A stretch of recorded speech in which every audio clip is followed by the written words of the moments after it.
بسم الله الرحمن الرحيم والعاديات ضبحا فالموريات قدحا فالمغيرات صبحا فأثرن به نقعا فوسطن به جمعا إن الإنسان لربه لكنود وإنه على ذلك لشهيد وإنه لحب الخير لشديد أفلا يعلم إذا بعثر ما في القبور وحصل ما في الصدور إن ربهم بهم يومئذ لخبير.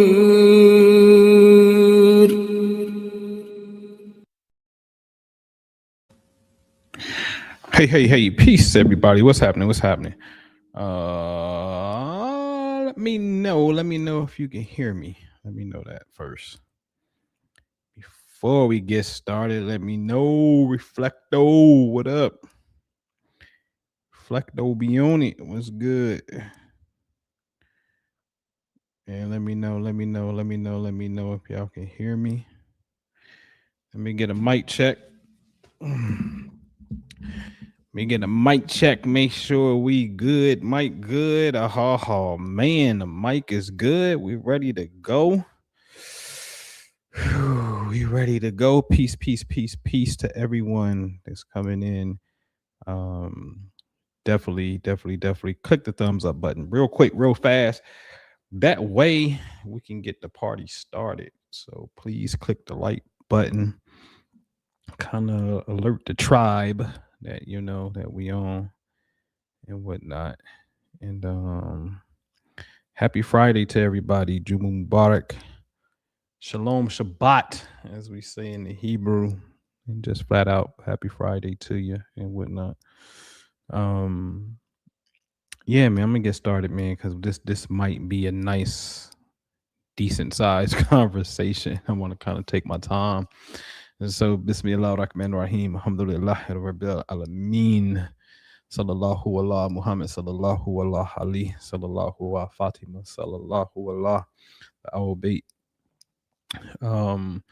Yeah, so today's conversation stems from my brother Rashad, from a conversation I seen him have before, and I'm glad he circled back around this to point this out, because I could not recall the video I originally heard his statement about visiting Morocco, the Ministry of Education or Endowments, in their perception of Islam in America, Black America specifically. And he had brought that to the forefront. In fact, I'm gonna play a video clip from one of his latest videos. He since then has uploaded another one from that. And there's two things that I want to focus on from the video, which obviously is going to be, he pointed out that Morocco is to a degree in a race against the Saudis for the Black Islamic vote, in a sense, you know, for us to pretty much adapt their ways, in a sense. They in Russia, they in, you know, in a race against the Saudis. And then the second part is Black Muslims in America retaining their own cultural identity with the acceptance of Islam, which I think is very, very, very, very important. Okay, so let's roll that clip. The second issue, or maybe third or fourth, progresses into the understanding that Muslims from outside of the United States of America, I'm talking about leadership now. I mentioned this several times on the channel. I'll mention it again. When we were the guests of the Moroccan government, We went all the way up. We were supposed to meet the king this last time. It didn't happen. But before that, we had met the minister of endowments, who's second in command. He's over all of the education. And there are several brothers in our community who was with us in the delegation. And I'm just getting straight to the point. They made it very clear to us, like in no uncertain terms, hey, the future of Islam is with Africans and African Americans. What do you all need from us to assist you all in the way of education? We have these universities, we have these scholarships, we produce these many hufaz, we do this, we do that. What do you all need? That was the ask. And there are brothers who can testify to this. Now, at the same time, I wasn't on this other trip with some brothers. They went to Egypt. It was sitting with some leaders at Al Azhar University. But the same thing that they reported from that trip, we report from this trip in Morocco, which is they were very clear that they saw themselves, I'm going to put it in these words, distinct from, but also in competition with the Saudis. This particular, all right, so he said at the end, he said that that Morocco, to a degree, they made it clear that they're distinct from, but at the same time in competition against the Saudis. Now here go the second part of that about us retaining our own identity and how it came about for us, Islam, for Black America. Growth of al-Islam in America is not the effect of or the result of any other group outside of us. The unique thing about the growth of al-Islam in the United States of America is that it has been a completely or almost completely indigenous phenomenon. So when Imam W.D. Muhammad, for example, gives shahada to tens of thousands of people, understand that he was raised in the Nation of Islam. So we can't say that the Nation of Islam or Professor Farad taught him the correct tenets of Islam, and then they, as a consequence, or that movement deserves the credit, or the founders of that movement deserve the credit for bringing us into al-Islam. No, we have to say that Allah himself saw to it that we come into al-Islam directly by way of that particular leader. In other words, like when we see Islam move throughout the world, we always see it move by way of like populations interacting with one another. This population goes into this area. Eventually, Islam spreads among the natives or the indigenous members, but it's because of an outside group coming in. What's unique about Islam in America is that no group from the outside can claim that they formed us in al-Islam. That's just a fact, originally at least. Bars. That's the truth, right? So for Black folks in America, there is no foreign group of people who can say that they came and gave us Islam. No. So it's an organic acceptance and growing.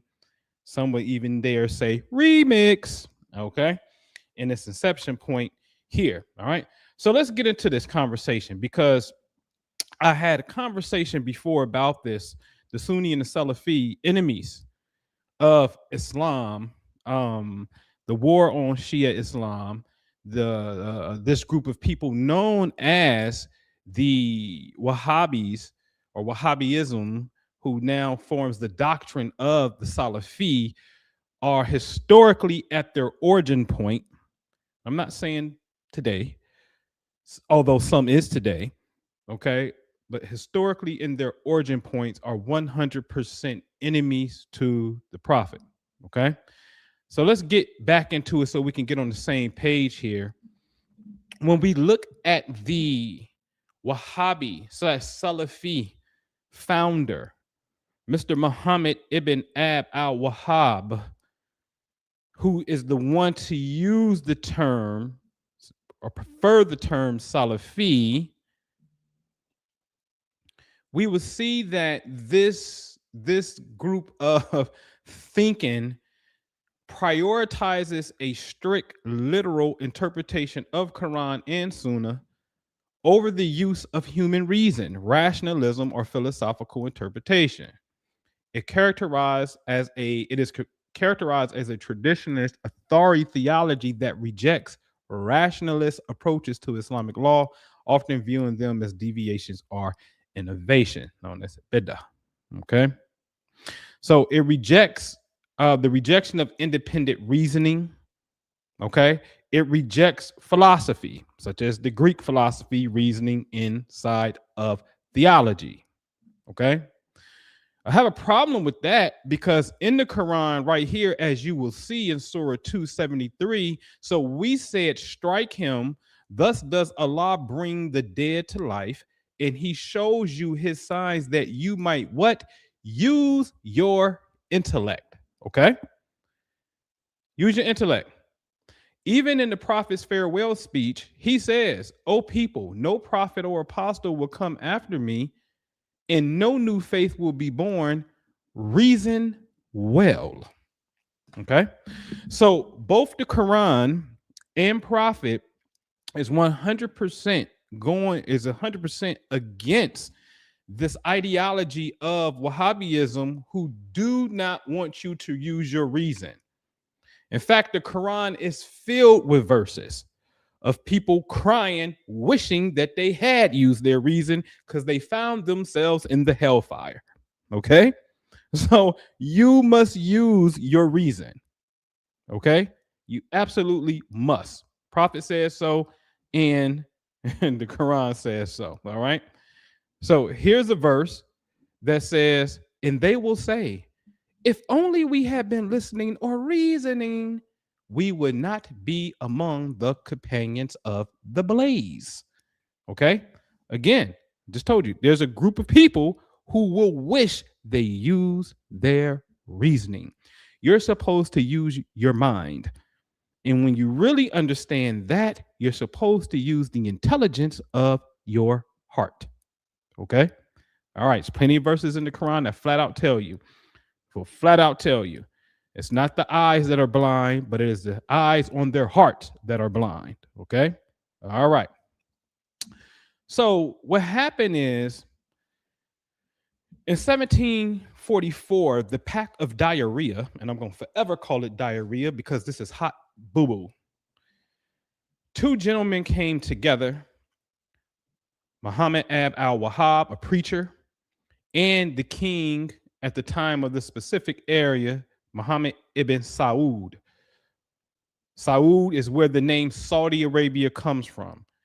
The agreement, the two men struck a famous bargain. Ibn Saud will provide the military might and political protection, while Ibn al-Wahhab will provide the religious legitimacy for Ibn Saud's expansion. The goal to unite the Arabian Peninsula under a strict interpretation of Tawhid, the oneness of God. The legacy, the pact created the first Saudi state. To this day, it is still called Saudi Arabia, ladies and gentlemen. And to this day, the religious institution is Wahhabism. Okay? You may say, well, Noble, what's wrong with that? Well, we're going to get into that. I want you to look at what these fellas did in 1802. The destruction. The Saudi forces entered the city, killed thousands of inhabitants, estimated range 2,000 to 5,000, and systematically demolished the dome over the tomb of Imam Hussein. Okay, so now these people, Wahhabism or Salafis, in their origin point, say, hey, we're going to go to Karbala, where Prophet Muhammad, peace be upon him, grandson, which is Ali's son, which is the Prophet's daughter, Fatima, her second son, Hussein, he's buried there.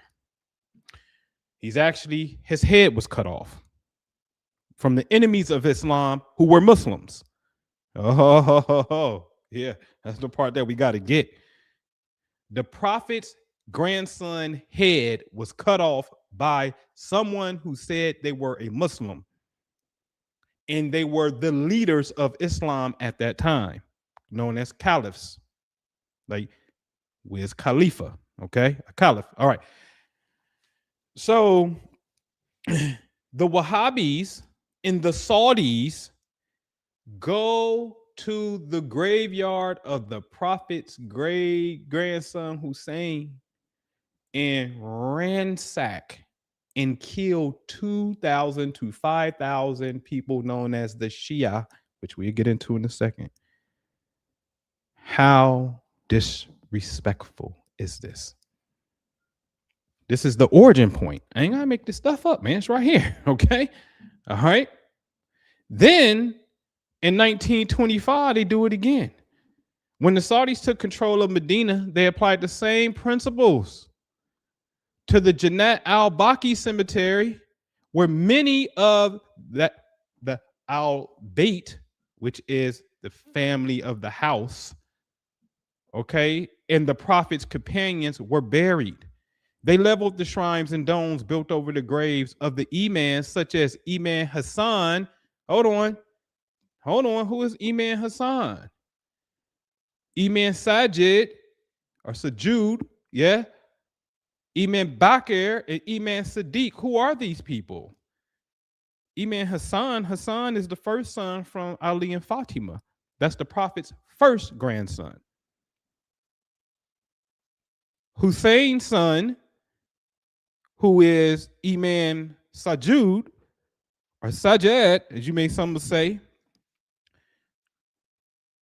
that's Ali's first grandson, because that's his second son's son. Okay? And then it keeps going further. All right, Muhammad al-Baqi is the grandson of, is the son of Sajud. Okay? And then he's the father of Muhammad Bakr, the one who they say he's known as the splitter of knowledge. Imam number 5. And Imam number 5 is the father of Jafar al-Sadiq, which is Imam number 6, which I showed you on this channel. This is who really taught. This was the big teacher. This was the one who was really teaching everybody, who later the oppositions created a term called Sunni. The enemies of Islam created, the Abbasids, the enemies of Islam created a term called Sunni, and then said Maliki was a Sunni, Hanafi was Sunni, and these terms didn't exist when they were alive. I showed you that these teachers who were teaching were students, particularly Maliki and Hanafi, were students of Imam Jafar al-Sadiq, Shia. Supporters. And the Abbasids knew they were supporters and put them in prison for supporting the family of the Prophet. And they waited till they died to then say this is the Hanafi school of Sunni jurisprudence. This is the Maliki school of Sunni jurisprudence. When both of these sat down with the Shia. Look into it. I ain't got to tell you no story. Anyway, we see that the Saudis come back in the early 1900s, go to this particular graveyard, Cemetery al-Baqi, which is the same graveyard that the Prophet would go visit because of the people who died for the cause of Islam. He would go and pray for their souls to enter paradise. Remember, the jealous wife, Aisha, which I'm going to get into, she follows the Prophet thinking he's going out on her time to go be with another wife, and see him at the cemetery making prayer. Then she hurries up back home. You're like, what's wrong with you? You out of breath? And she, I was spying on you. What's wrong with you? You know? Oh, yeah. So that cemetery that the Prophet would go to is a cemetery that the Salafis, the Wahhabis, and the Saudis will go to and decimate the graves of the Prophet's family. This is their origin. Enemies. Okay? And so they run today the University of Medina right now. Right now, they run it today. Okay? And we start looking at their theological doctrine. Are they anti-Shia? The religious curriculum in Medina is based on Salafi and Wahhabi tradition. The view of creed, they teach that certain core Shia practices, such as calling upon the imams for help, believing in the infallibility of the imams, or cursing a certain Sahaba, are deviations from Islam, or in some cases acts of shirk. You will find many books in Medina bookstores specifically written to refute Shia beliefs. Wow. I just find it interesting. I find it interesting that these people in Saudi Arabia today, who control what's called the Prophet's Mosque in Medina, and who also control what they would call the Kaaba, yes, in the university education, they're enemies of the Prophet. We just saw that historically what they did. And now in their educational materials, they format, they say that the people who followed the Prophet's instruction, because that's all they did, ladies and gentlemen, and I'll show you, known as the Shia, that's not the way. That's not the way. Oh, you clever. You clever little dirty dog. You're clever. So look what the Quran has to say, and this is what we have to really pay attention to. 9:107. And there are those who put up a mosque by the way of mischief and infidelity to disunite the believers, and in preparation for one who warred against Allah and his messenger before time. They indeed swear that their intention is nothing but good, but Allah don't care that they are certainly liars, or do care and declare that they're certainly liars. Yes. So I've always been puzzled by this scripture because I say, whoa, at the time of the prophet, the enemies didn't have a masjid. So this is a prophecy. Yeah, I went back and looked at the timeline of masjids. You go look in the timeline of masjids. The enemies of the prophet became Muslim under the prophet simply because of a political reason. It wasn't because the faith entered their heart. The Quran says that. I pointed that out. They didn't have no masjid. So the Quran is giving us a prophecy that they're going to have a masjid that's going to disunite the believers. Well, we just looked at what their curriculum said. Their curriculum is, no. This is not a university that says, Shia, you're welcome. Here's your Shia classes over here. Here's our classes over here. We all love Allah. No. That's not what's happening. In fact, the history says they killed thousands of supporters of the prophet and went to their graveyards and decimated the graves. That's what history says these people are. And you wonder why Iran wants to kick off in your ass. You understand? Y'all see the picture now? All right, let's keep going. All right. So the word here, go to war with Allah. Ooh, went to war with Allah. Ooh, you went to war with Allah and the prophet. It means warfare, fight enemies. But I find this next definition very clever. Same word, chameleon. Harb, H-R-B. Do it not H-A-R-B. Did not tell you, hey, it means warfare, fight enemy. Yes. So it means a chameleon, ladies and gents. It's not a chameleon, somebody who blends in. So they will say that they Muslim. They will say that they believe, but they won't be. They really won't be. Because the enemy is a chameleon. You see the beauty inside of the Arabic to let us know your enemy is a chameleon. They look like you. They pray like you. Ooh, Beanie Siegel said it best, the rapper from Philly. He said where he from, and South Philly is known as the grimiest part of Philly. Even North Philly got gangsters, West Philly get the money, South Philly, grimy.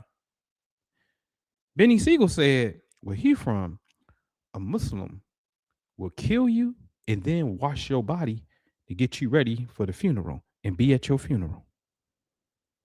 That's deep. That's deep. Let's keep moving. So what happens is, I ain't gonna put the imams and the sheikh name out here, but what happens is these imams and these sheikhs get control of the masjids in America in black neighborhoods, and they would tell you that the imam studied with senior scholars at Medina. They would tell you that the sheikh graduated from the University of Medina. They'll tell you this. Okay? So you get infiltrated. Then they'll give you a Quran known as the Noble Quran. Yes? And we can just read 1 and 2, the translators. Dr. Muhammad Taqi, Moroccan scholar who was a major figure in the modern Salafi movement. He was a professor where?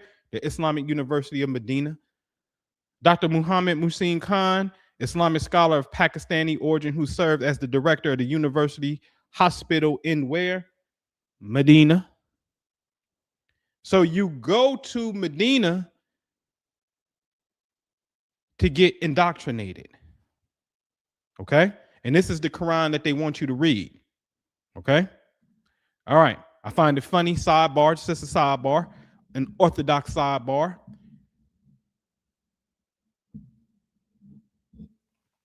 Meteorites over Medina in Ohio not too long ago. So the Quran says, and how many a sign within the heavens and earth do they pass by where they're from? They're turning away.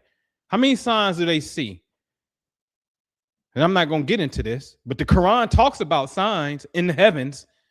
And here it is coming over Medina. Only thing you can say is, man, Allah, you're beautiful. So who did the Saudis have to defeat to establish the first Saudi state to become Saudi Arabia? That's the question.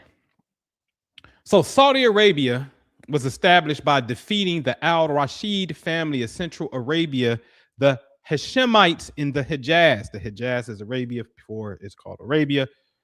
Go down to the bottom. Prophet Muhammad belongs to the Banu Hashim, the Hashemite clan. Hello, ladies and gentlemen. In order for the Saudis to get control, they also went to war against the Prophet's clan. The Hashemites to this day say, hey, this is our clan. This is where we come from. This is where the Prophet comes from. The Saudis said, not only are we going to go to the graveyards of your family members, Prophet Muhammad, and desecrate them, not only will we do it once, we'll do it twice. Not only will we infiltrate and take over the education system and create mosques to go against you, okay? Not only will we do those things, in order for us to get in power, we will go to war with your clan. These are enemies. Okay? All right. Make no mistake about it. The enemies. So now enters whom we affectionately call in the West, Prophet Noble Drew Ali, in this connection to Morocco. That's important. Because he came and said, hey, we're Moors from Morocco. That's important. And I dare say, as I showed before, the office of the mayor, Rahm Emanuel, I love when the real Jews know the truth and adhere to it. Because I'm going to keep telling you, in what's called the Islamic Golden Age, although the enemies of Islam was in control, this salt and pepper with everything, you had a Jewish golden age, especially in Moorish Spain. Okay? All right. The whole Zohar comes about. Their esoteric text comes about from Moorish Spain. All right?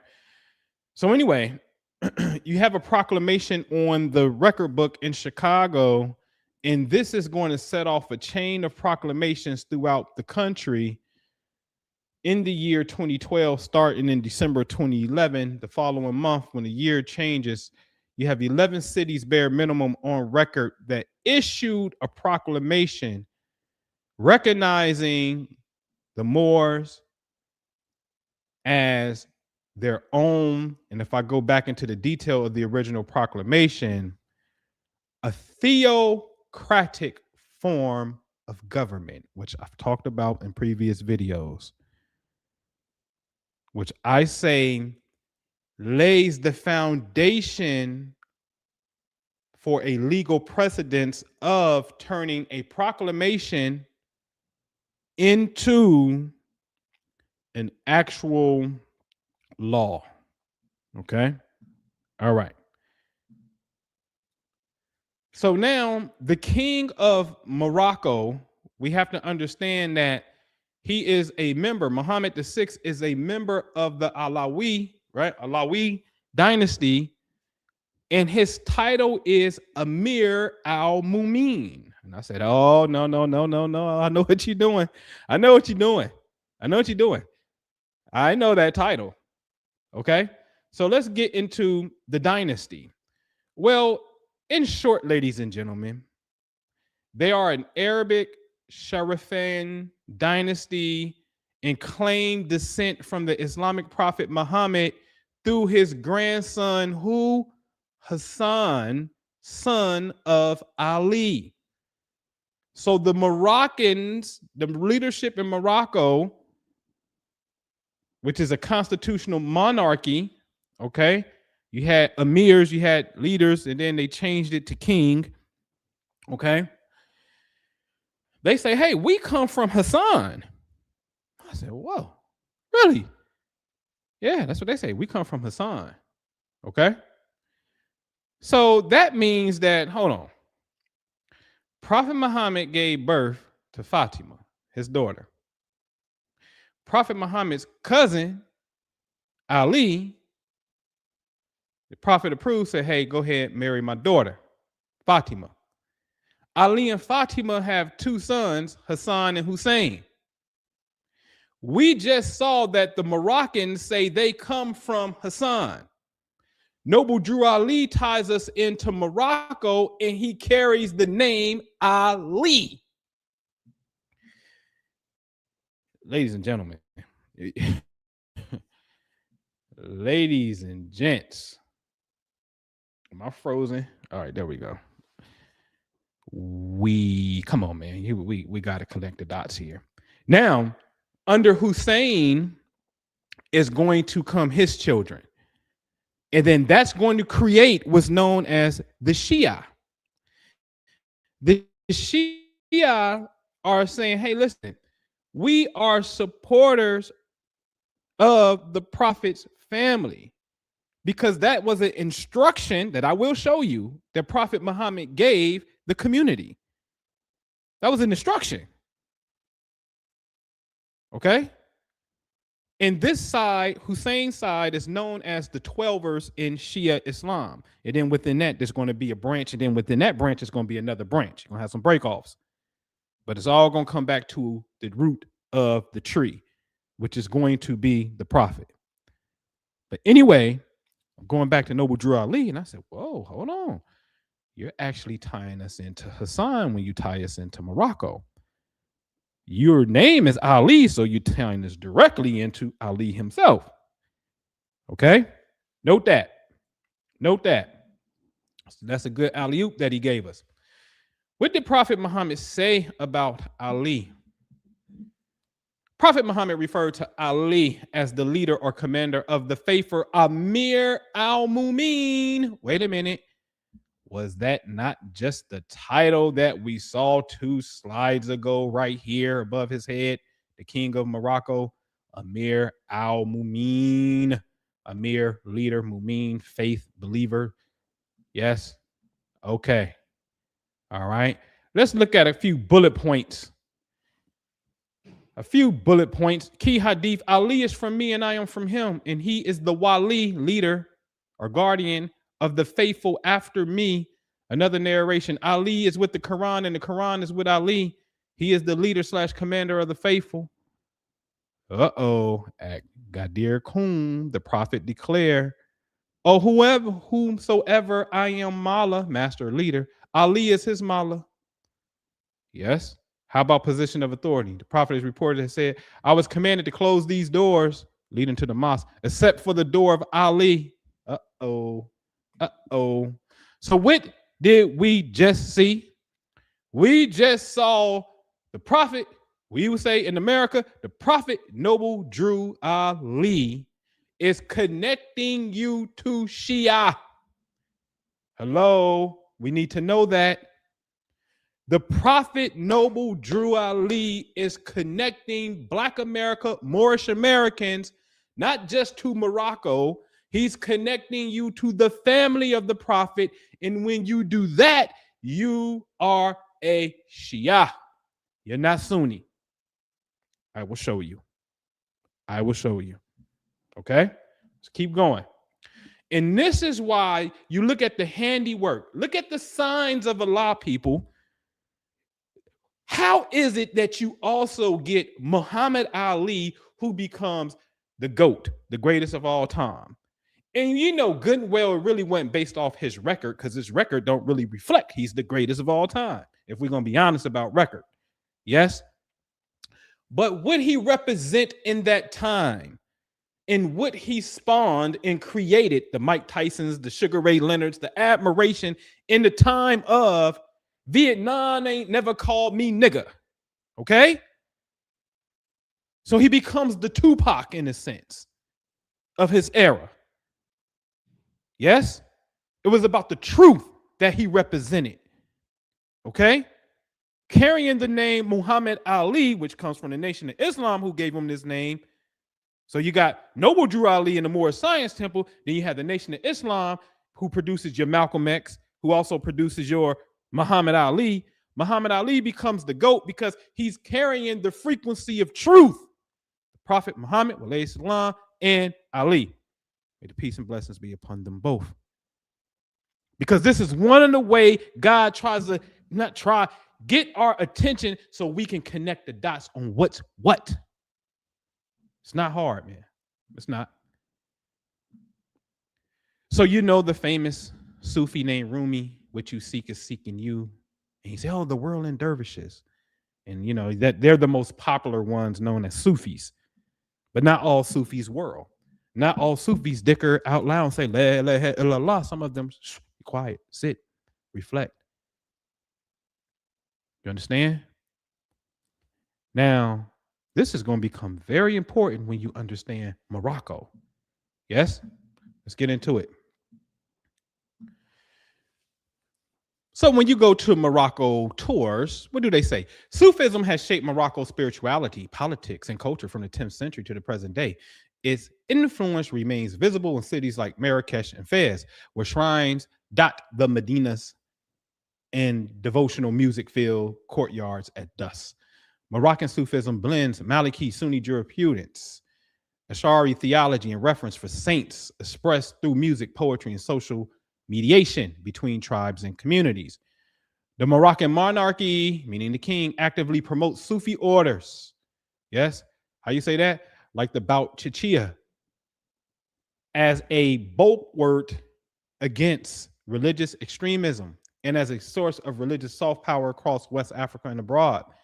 Travelers can experience Sufi culture, yes, through shrine visits, dhikr gatherings, yes, ceremonies and festivals, okay? Move on.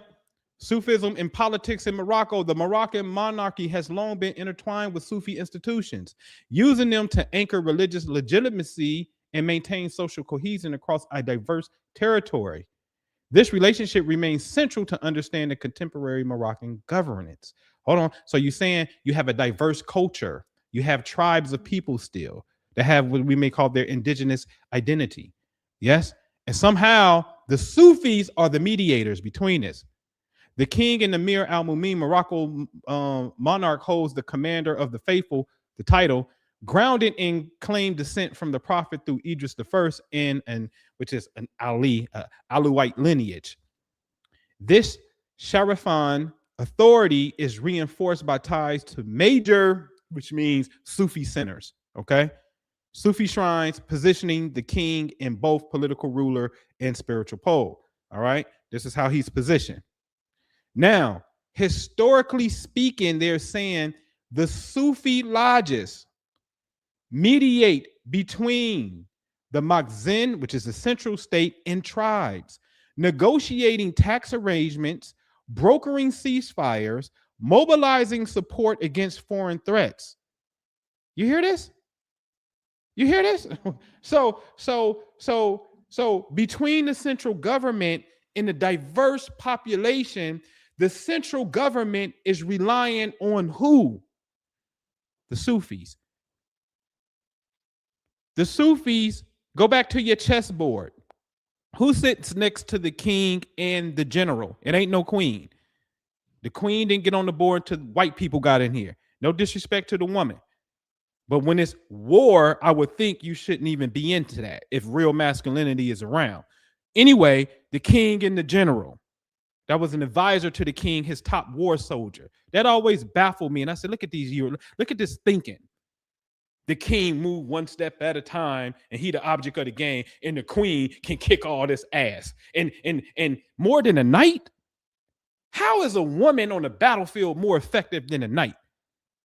And I know I ain't got nothing against Harriet Tubman. You got to do what you got to do. Once, when weak men don't step up, you find yourself in a masculine role. Salute to Bree Newsom, who climbed the pole and took down the Confederate flag in South Carolina. That's what happens.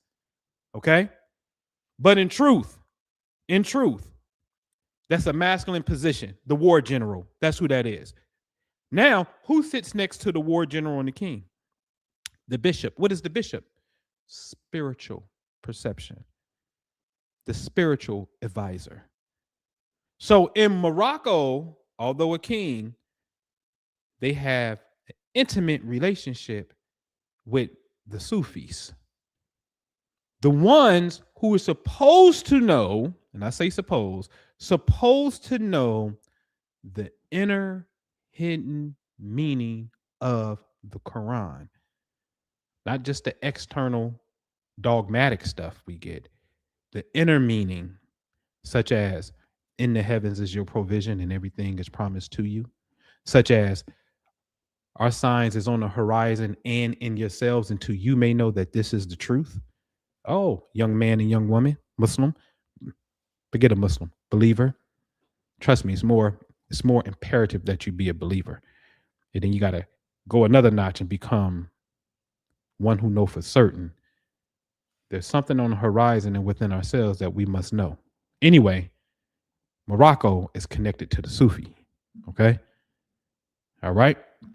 So Moorish Americans, African American Muslims, the Shia connection, Moroccan Sufis. You have to learn. We have to learn. How is all of this one? Because it is. How is all of this one? Okay. All right.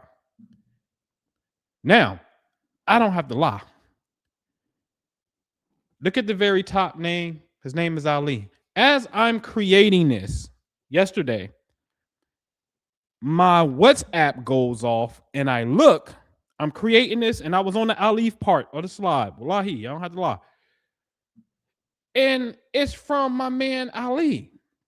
He's just giving me a quick little, advertisement because he was my virtual assistant who helped me in real estate. And he's telling me all these things he do in real estate, right? He doing the blast on his, on his WhatsApp, doing advertisement as he should. So I said, Ali, salam, what country you in, beloved? Good day, boss. Pakistan, how are you? It's been a while, no conversation. I said, do you have access to Sufi materials there? He said, yes, sir, I do. I said, I've been chilling, man. No real estate acquisitions, man. I'm turning one of my houses to a Sufi love center. He said, oh, I see. No more real estate. That's good. You Muslim now? You learn Islam? So I go in and I tell him, yeah, man, I came into that in 2004. But anyway, I said, do we have books in English there in Sufism? And when you get a sec, send me a pic of some Dicker bees, please. He said, I don't have an English book, sir. I said, do they sell some there? Do you zikr with the Kisti order, the Qadari order, or the Naqshbandi order? He said, the Qadari. So now he's a Sufi. You understand? I said, yes, sir. Beautiful. Send me some Dicker bees, right? And does your sheikh speak English? Because if his sheikh speak English, I want to have a conversation with him about Ramadan. No, boss, he don't. I can tell you some books that you can look into, okay? So as I'm working on this, take it for what you want to take it as. I have to take it because it happened to me. I'm working on this and I'm talking about Ali, the connection to the Shia, the connection to the Sufi, because you don't really hear the Shia really talk too much about the Sufi, but the Shia got the esoteric stuff too, because in truth, the Sufis used to sit amongst the Shia, in truth, okay? So as I'm putting this together for you, Ali comes through, and come to find out, as you see, Ali is a Sufi in Pakistan. Then, I kid you not, I get another text, and what does it say? This is straight to my phone and not WhatsApp. Peace, noble. This is Hussein. I spoke to you 2 days ago about finding title companies. Both of them talking to me about real estate, okay? And so I talked to the brother a couple of days ago, but I just found it ironic at his name when he first texted me and told me his name. And then the moment of when I'm working on this happens as well. So I get Ali and I get Hussein who come through. I told you one presentation when I was at Walmart and I was coming out of Walmart, the car parked in front of me. And you know how people be writing, "Wash me, I'm dirty" on your car? It said Hassan on it. This happens to me all the time. And so it's signs in a sense, okay? So do with it as you will. I know when it's the truth, all right? Because it's going to come through. And see, stuff like that, man, I'd be like, man, I'm just here to be used. Just use me. Come on, just use me. I'm almost about to stop thinking that I got free will. For real. Man, let's let me serve. Whatever. Just tell me what to do, man. All right. Anyway. So that's when the Quran says we will show them signs on the horizon and within themselves till it becomes clear to them,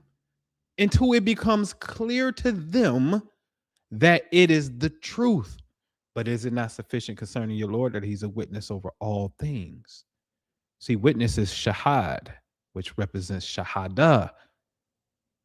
I'm not going to even get into the shahada and what that really represent in this particular verse. But the point is, ladies and gentlemen, the signs have to become clear to us so we may know that they're the truth. And Allah is waiting for you to come into that understanding so he can bear witness. Okay? All right. So I've talked about it in a couple videos back. The Vatican, the Islamic Moorish American connection that ties you to the land. In essence, what I'm saying, in the Freedmen's Bank and Abraham Lincoln and all this is connected. In essence, what I'm saying, look at Allah once again. The Vatican establishes itself as its own sovereign theocratic government in 1929. About 5 months later, Noble Drew Ali dies, who's trying to connect you to Morocco. And then, as you saw earlier in the proclamation by Rahm Emanuel, December 22nd of 2011, he said the Moors are a nation of the Western Hemisphere of the Americas from the old ancient pharaohs of Kemet. So tied you back into Africa and Morocco and said you are a theocratic government, the same type of government that the Vatican is. You understand the parallel? Okay. All right. So now let's get into a part 2 or 3. Okay. This is 2 things that the believer, I don't like the term Muslim. Not ever since I saw something in the Quran. Let me take my time. What you see in the Quran, Noble? They will say, we believe in Allah and the messenger. And then the prophet was commanded, no, tell them, no, you do not believe. You are a submitter. You are a asalama, which a submitter, salam, is Muslim, same root word. You a Muslim. You're not a believer. I said, whoa. To be called a Muslim in that text right there, yeah, that's not cool. You don't want to be that. You say you are a submitter because the faith has not entered your heart. That's what the Quran says. So you as a believer, we have to know 2 things. The knowledge, instructions of our prophet. If we say he our prophet and we love him, then let's test that love.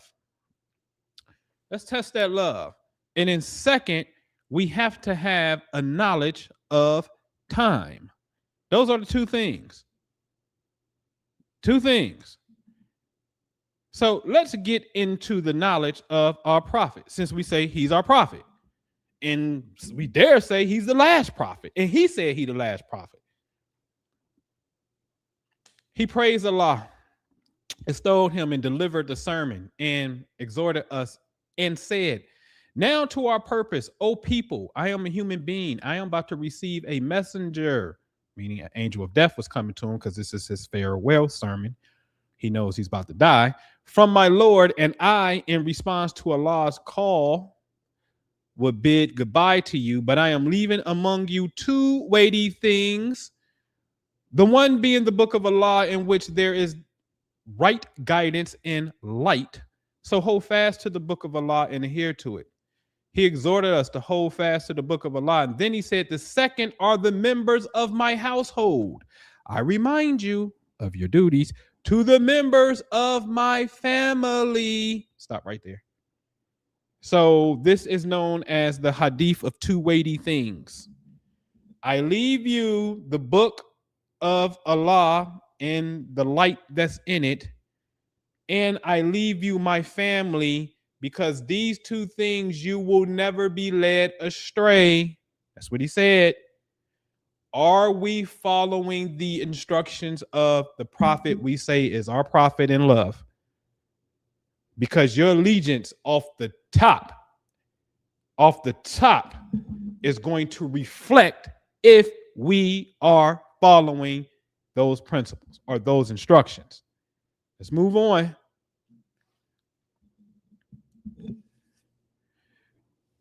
As he said in this speech, on his way from the farewell speech, he stops in a little town and he talks to the people. Do I not have more authority over the believers than they have over themselves? They replied, yes, O messenger of Allah. He then said, whoever I am his mala, then Ali is his mala. O Allah, befriend whoever befriends him and oppose whoever opposes him. Now, hold on.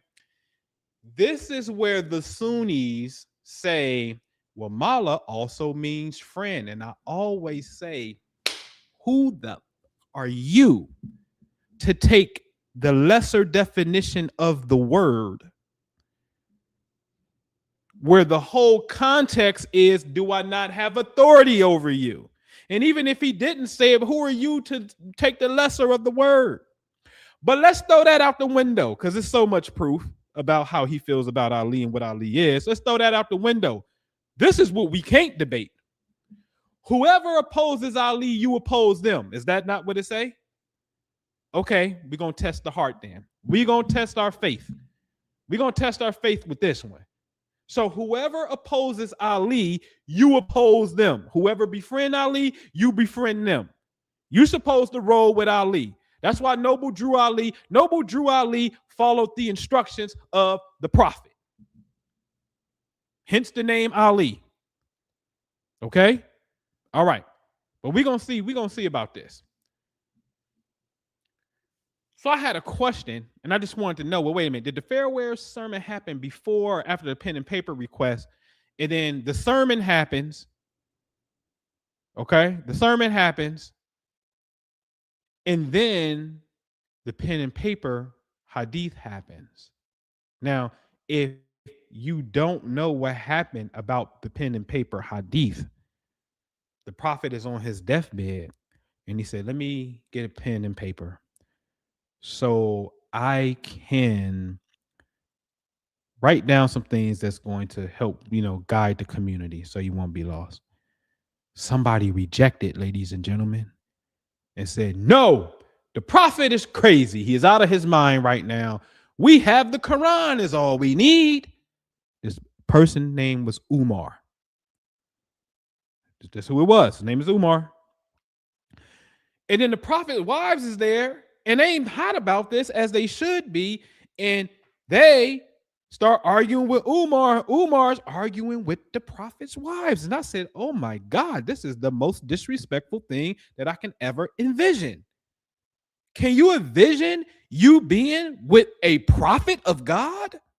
I mean, certified prophet of God. Like, it ain't no ifs, ands, and buts about it. You know you with the prophet of God. And the prophet of God said, give me a pen and paper so I can help lead you. And then somebody said, no, he crazy. He out his mind. And he going to start arguing with the prophet's wives. Can I be black today? Man, can I be black today? Give me a pass. Just give me a pass, because I've been good all year. Give me a pass, because I got to shoot it the way I know how to shoot it. See, that's one thing about retaining our culture. We got to shoot it the way we got to shoot it. So I'm looking at this situation. If I was there and I believe this is a man, who the F is you? I'm still being good. Who the F is you? Then you come to find out, wait a minute. You the same person that when Islam first came on the scene, you slapped your sister for reciting the Quran and her husband, which he should have murked you.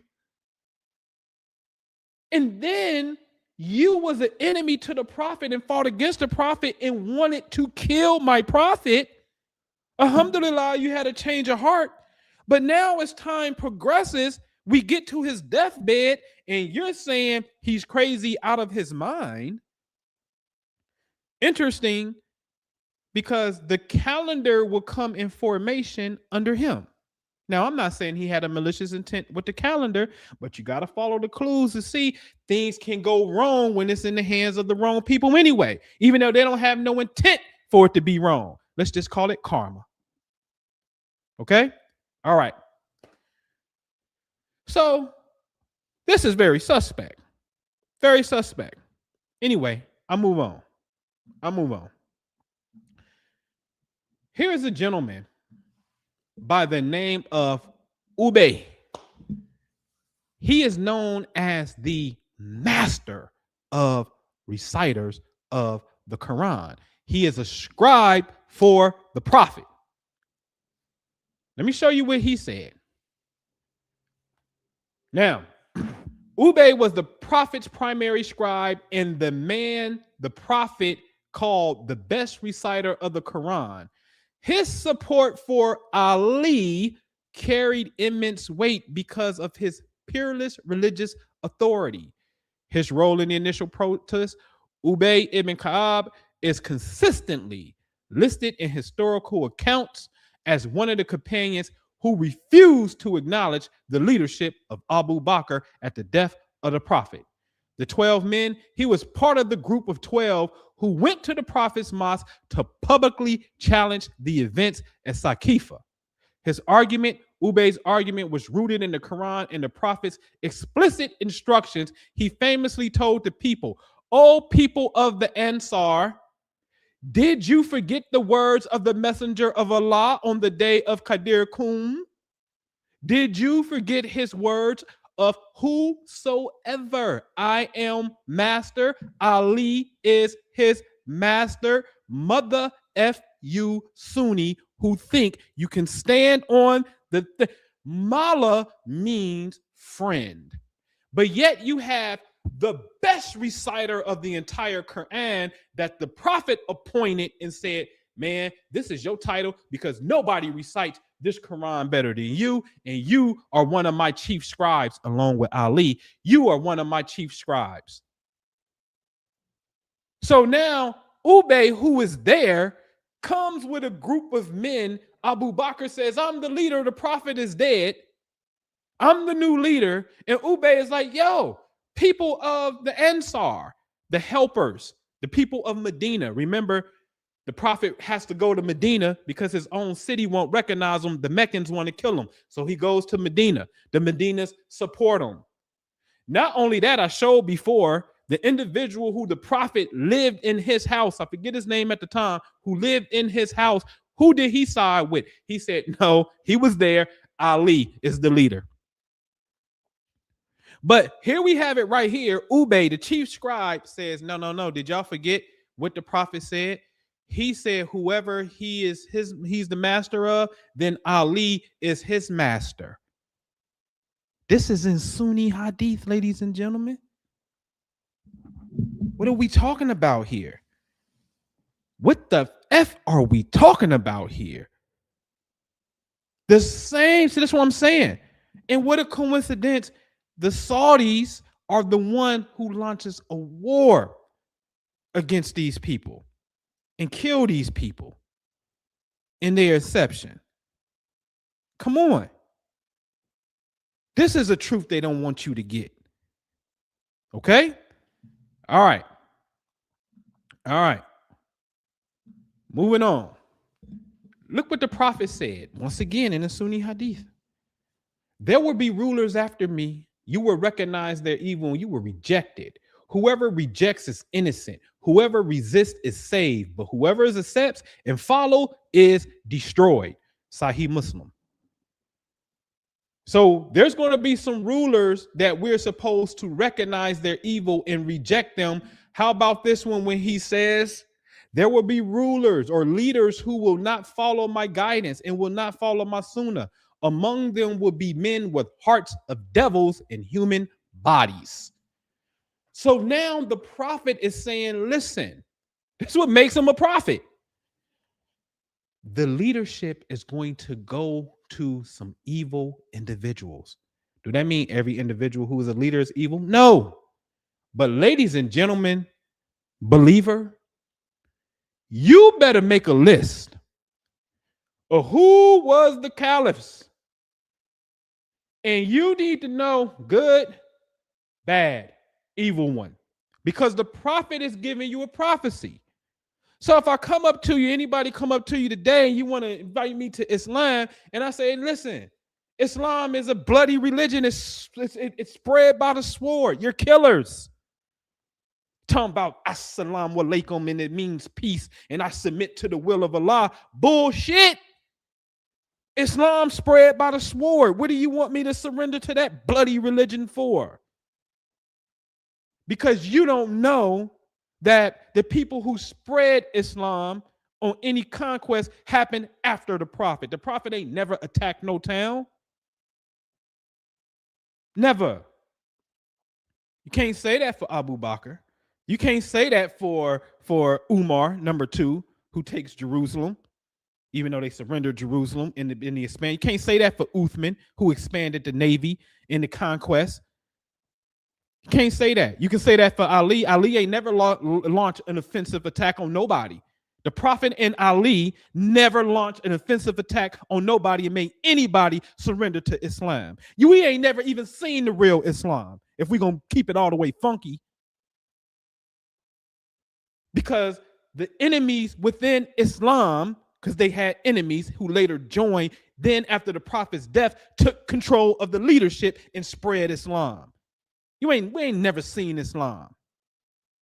Islam has been kept, the real Islam in the essence of it had to go underground because it was always being suppressed by the enemies that was the leaders in Islam, i.e. who kept the secrets. The Shia and the Sufis kept the secrets of Islam. Set the record all the way straight. And I mean all the way straight. So now, this is what the prophet says. I heard the messenger of Allah say Islam will continue to be triumphant until there have been 12 caliphs. Yes? It didn't say I don't understand what he said. He said something else. I don't understand what he said. I asked my father. He said all of them will come from Quraysh tribe. Yes? Now, under the Quraysh tribe, you had enemies in the Quraysh tribe that you need to know about. The Umayyah were part of the Quraysh tribe. The Umayyah is this clan. The Hashemite is this clan, but they all up under the tribe of Umayyah. So you're going to have 12 leaders. Islam is going to continue to remain triumphant under these 12 leaders. Name the 12 leaders then. Name them. Are you telling me? Are you possibly telling me Muawiyah is one of these leaders? Are you telling me Marwan is one of these leaders? Because they fit in the 12.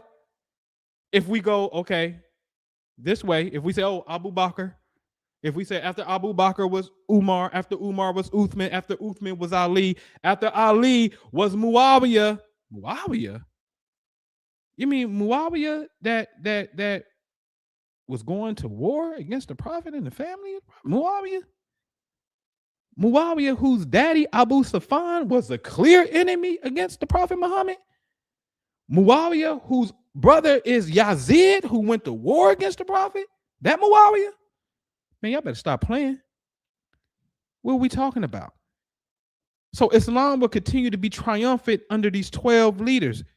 If you don't know who the 12 leaders are, you got some study to do. See, this is what I'm saying. This is our problem in Black America. And this is what people period. But in Black America, you take the physical package of what looks good, but you don't know that the core of this thing is rotten. You don't know that. And if I could slightly misguide you off the path, oh, you're making the 5 prayers, you do that, and you don't believe in this, and don't pick up those books because that's shirk. Not knowing that that's the prophet's family, not knowing that the prophet gave clear instruction. I leave behind two things, the Quran and my family. And I stress my mother family. That's what he really said. That's what he really said. Yes? You don't know that.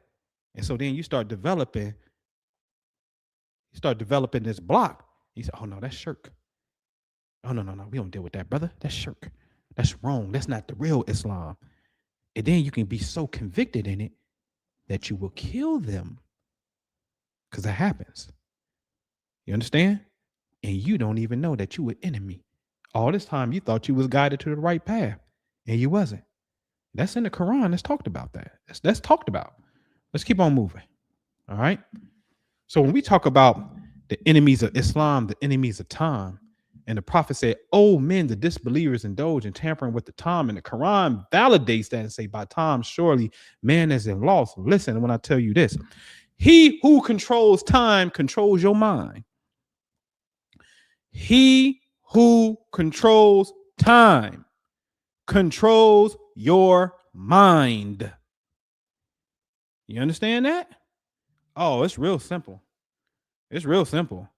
It can be as simple as get your black behind up, punch in on this clock, go to work, shut your weekend down early because you got to get ready for Monday.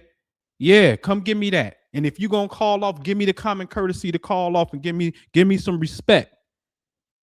We don't even give that much respect to our people who we engaged in, right? Who we married with. You understand what I'm saying? We just ain't going to show up. I ain't going to show up. I ain't going to show up. Right? Don't get me started. Okay? So he who controls time controls your mind. Okay?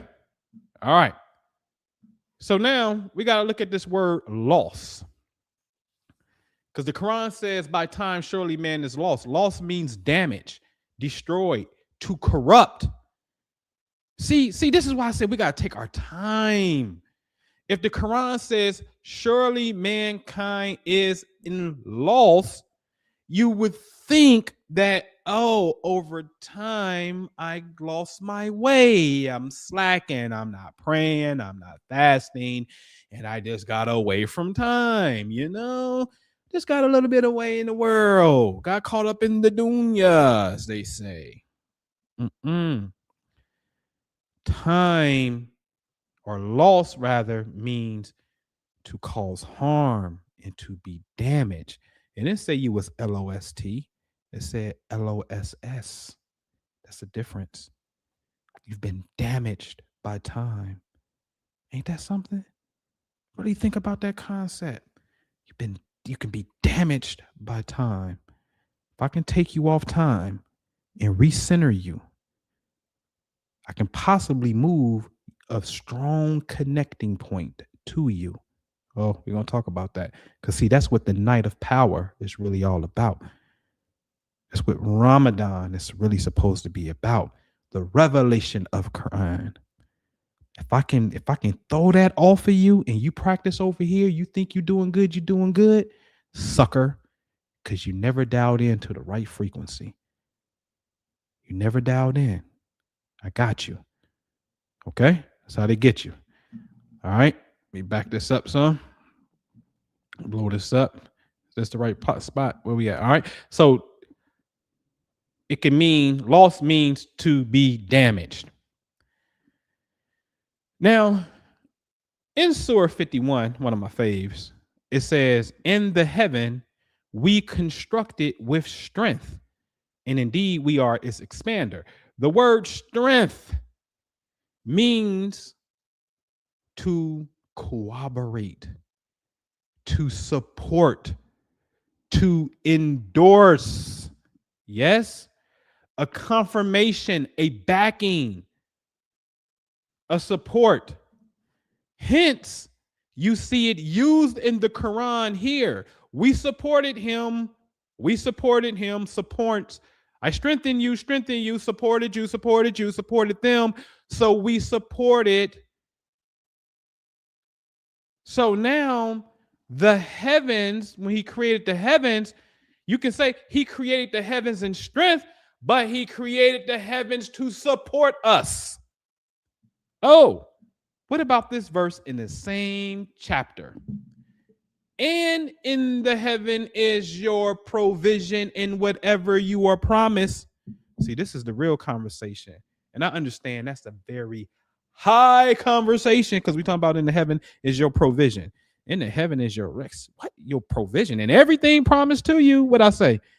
Your house, your spouse. Yes. Even your little mouse that I saw the other day. Okay. Right? Because I'm by a big old cornfield. So, yeah, all that's promised to you is in the heavens. What? Mr. E-Man, Mr. Sheikh, show me where my money is in the heaven. Show me where my health is. Everything that I experience in life, can you show me where that's at in the heaven? Because the Quran said it's right here in the heaven. Allah ain't got nothing for you. It's already in the heaven. See, that takes a different type of understanding in Islam. That the dogmatic Muslim, whoa, they fight against that. They fight against it. But it's here. It's right there. Okay? Also says in the same chapter, and I love this interpretation right here, by the winds that scatter broadcast. Whoa, broadcast? Like a radio signal? Yeah, like a radio signal. Oh, this is a highly esoteric chapter right here. Highly esoteric. By the winds that scatter a broadcast. Keep that in mind. That's here in the Quran, okay? At least in Yusuf Ali's translation. I'm going to come back to that. And then it goes on to say, a couple verses down, and those that distribute in a portion by command, which is Amir, right? We saw that the commander of the faithful, Amir. Verily, that which is ye are promised is true. Wait a minute. It would be in this same verse in same chapter, Surah, verse 22, that said, hey, whatever you are promised in the heavens and earth is your provision in everything you are promised. That's what it says. Come back here. It tells us that verily that which ye are promised is true. Something about the winds distributing something. Spirit distributing something. Huh. Interesting. So the heavens have something. Is it all of the heavens? Do the heavens have every single thing? No, the heavens can't have every single thing in every single spot when I say that, because the Quran tells us that Allah inspired the seven heavens and gave them their command. So heaven one is different from heaven two. There's something totally different to differentiate to get these different frequencies known as seven heavens. Okay? That's an upstairs conversation to be had. All right. All right. So the point, though, is this. If the enemy, or who the prophet said the disbeliever indulge in tampering with the calendar, if the disbeliever, who I'm going to tell you is an enemy, can switch the timing, you will miss your heavenly provision that is promised to you. You would miss that strength, which means support, this heavenly support. We will miss that heavenly support because we're not dialed in at the right time. Hence, the Quran says what? By time, surely mankind is at loss. One of the easier surahs to remember in Arabic. You should learn it. Okay? All right. Now, this is what the prophet said in red.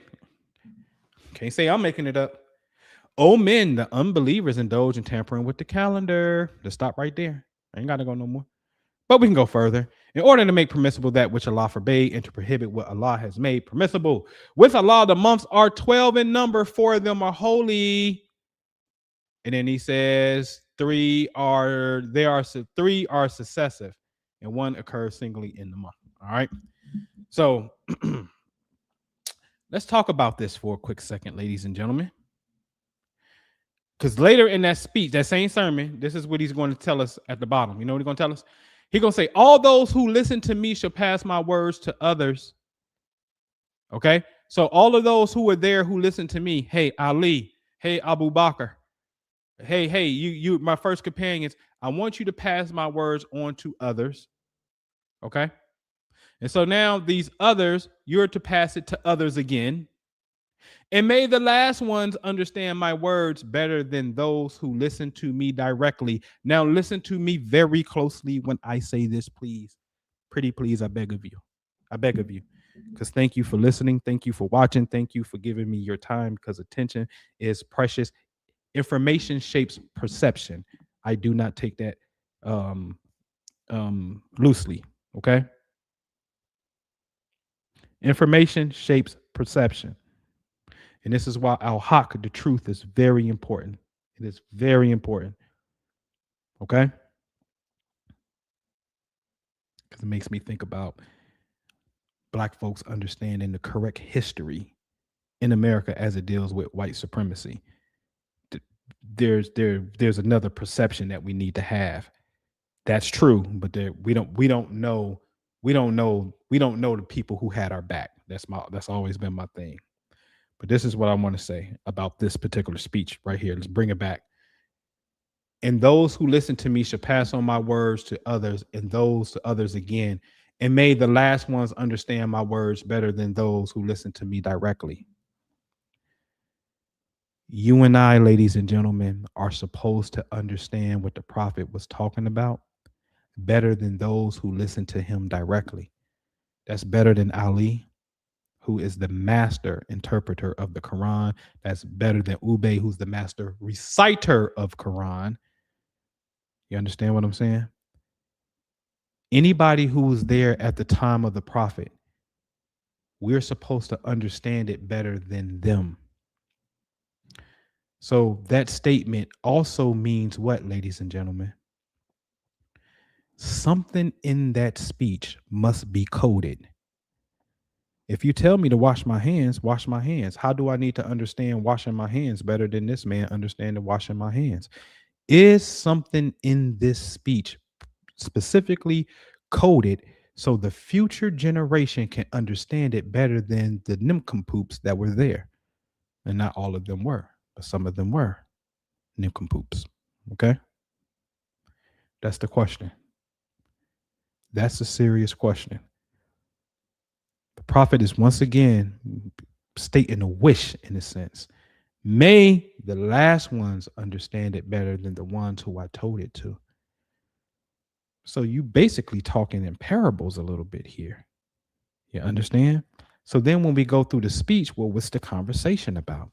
Yeah, there's a conversation about women, on how we should treat our women, and our women got rights over us as we have rights over them. That's talked about. Yeah, it's talked about there should be no using of interest. Like, you borrow money, don't charge nobody interest. Y'all better trade it out. The interest, no, don't do that. In fact, the crime that happened to this family over here, absolve, is done and over. We no more retaliation. It's a wrap. That's the end to that. And oh, by the way, the unbelievers indulge in tampering with the calendar. Could that be a part of the mystery? Is that the thing that we should understand today better than what that generation does or did? And what a coincidence that the Salafis claim that they follow the pious generation, which means the first three generations of Muslims, the ones who were there. Why would you want to follow the ones who were there when the prophet clearly says in his farewell address right here, may the last ones understand it better than the ones who I tell directly to? And it's not that you want to just strictly that you shouldn't follow them. I'm saying that also implies what? We are to use our reason. That the prophet said, use our reason in this very same speech. That the Quran says, use your reason. But the Salafi said, we follow the people who were there and don't use reason. You see the contradiction? You see how foolish that is? I'll say it again. The Salafi say, we follow the first three generations because they were the most pious. In theory, you're correct. But that's it. We ain't going to have no room for philosophical interpretation and conversation about it. That's it. And the Quran and the prophet said, hey, may the latter ones understand it better than those people who you follow. And in the same speech, he said, reason well. You understand? Okay. Now, let's move on. Indeed, the number of months with Allah is 12 months in the register of Allah the day he created the heavens and earth. Of these, 4 are sacred.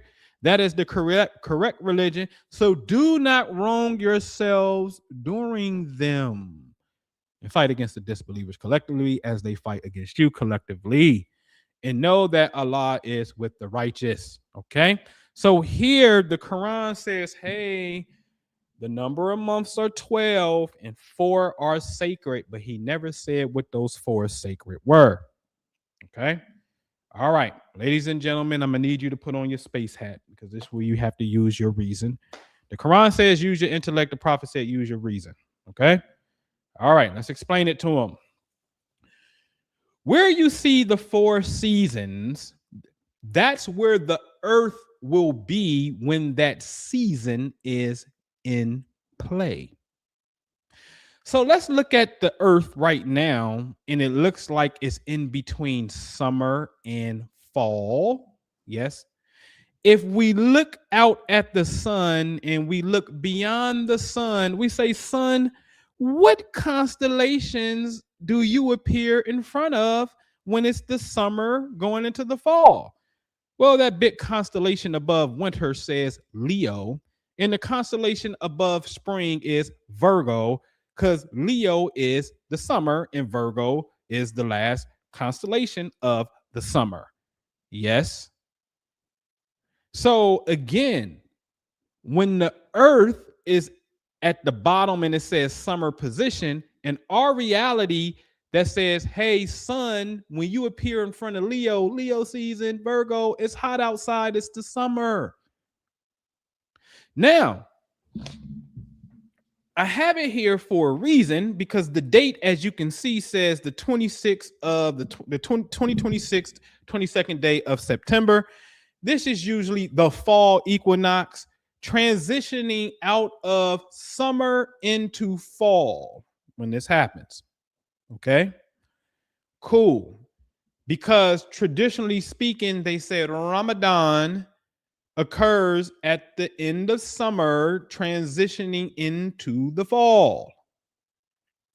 So my point is, let's hypothetically say, for the sake of argument, Ramadan appears when the earth is right here in this area of space. You may call it Virgo season. Yes? So fine. But the earth is here. Now, if the angel descended on the earth right here to give the revelation of Quran, we call this the night of power in Ramadan.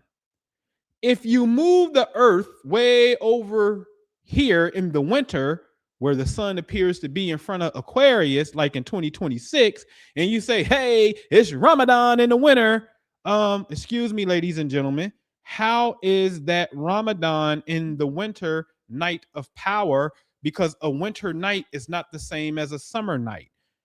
When you change space, you change time. And they do it every single year. Yes? Okay. So now, again, we already saw that by the heavens full of strength, which means supported you. The heavens support us, not just from its rain, giving us water for crops, not just for that. That's what we don't know. Again, the Quran said, what? In the heavens is your provision in everything promised to you. Everything. So certain positions in space carry certain provisions. If I move this out of the way from you, you can miss your connecting point or your support. Show you why this is important. Here's a good fun fact. Note this. Ladies and gentlemen, when you watch my videos, if you don't know this already, please write it down. Because you should know this. Something to know. Now, the Laniakea supercluster contains 100,000 galaxies, roughly 500 million light years in diameter. It includes our Milky Way galaxy, ladies and gentlemen. You with me? So our Milky Way galaxy sits in a big old supercluster of about 100,000 galaxies. Okay. Now dig this.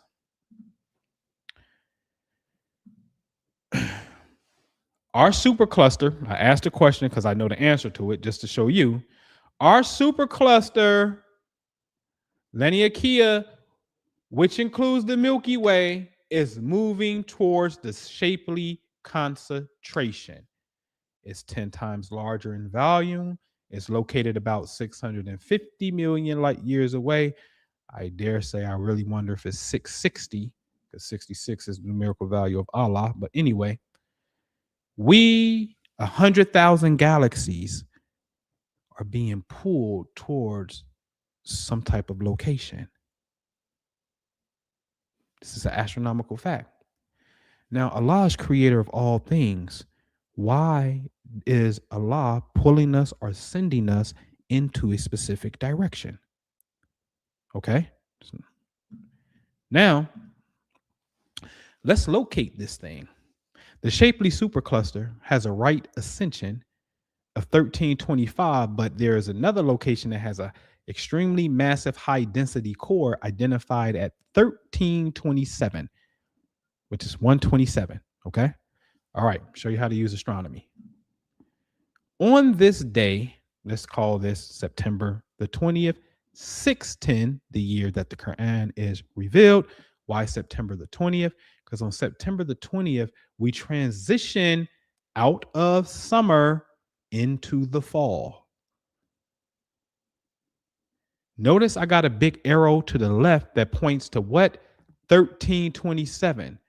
You see what it says at the very top? Shapley cluster. You see that little square above the calendar? It's telling you it's in this particular region.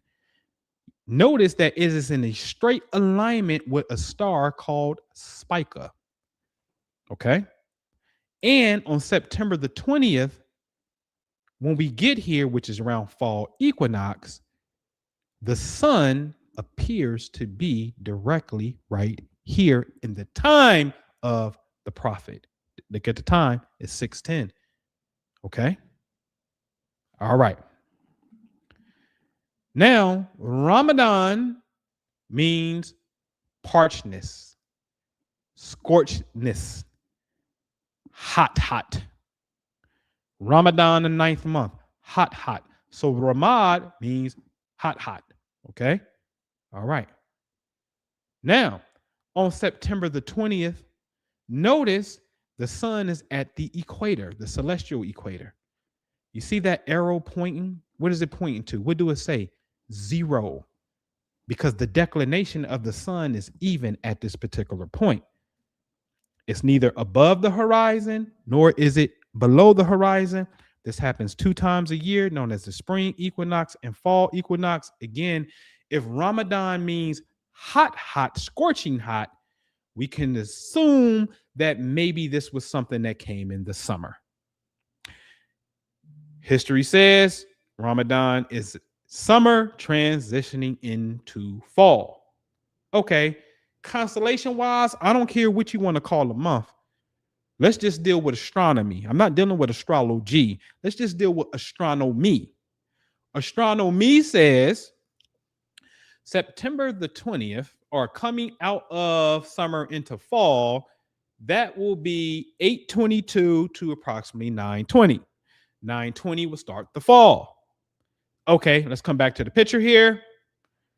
When this happens, coming into the fall, what a coincidence. The sun appears close to the star Spica, which means we are in a straight alignment to where we are going. All 100,000 galaxies are being pulled somewhere. So Ramadan traditionally falls in the area time at a celestial event called fall equinox in the summer that aligns to the area in which Allah is pulling us because surely Allah is author of all affairs. Very interesting. Very freaking interesting. So now you see the effery. If I can change your time, and now when September the 20th come, in your reality, you don't do nothing. You don't have that same kind of energy. You ain't fasting. How you know we ain't going to Allah? How you know we ain't going to hell? And our prayers can reverse course. How you know that? You see? So that could be something great in this region of space. But as the Quran says, how many signs will we show them in the heavens and they will ignore it? He who controls time controls our mind. Okay? All right. So now, this is what I know. Ask the question, ladies and gentlemen. Is the current name of the Islamic month something that predates Islam? Yes. Commonly referred to the Islamic tradition, in the Islamic tradition as the Jalaliya, the age of ignorance. Stop. You mean to tell me that the current Islamic lunar months are the exact same names in months that was in practice before Islam, but this practice or this culture at the time was known as, perhaps, it ain't even perhaps, was the most ignorant culture on the earth? Because you better ask yourself this question: why did what we perceive to be an Arab get the final testament called Quran?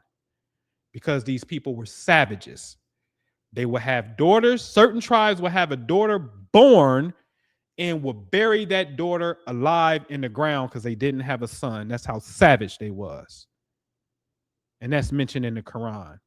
The day will come when the daughters are buried alive. So now your calendar system that you keep today is coming from a state of ignorance. I'm going to show you the effery inside of the calendar. Okay? So, for example, the third month of the lunar calendar means first spring. The fourth month means second spring. What's the meaning of the fifth month? Dryness or freezing. What?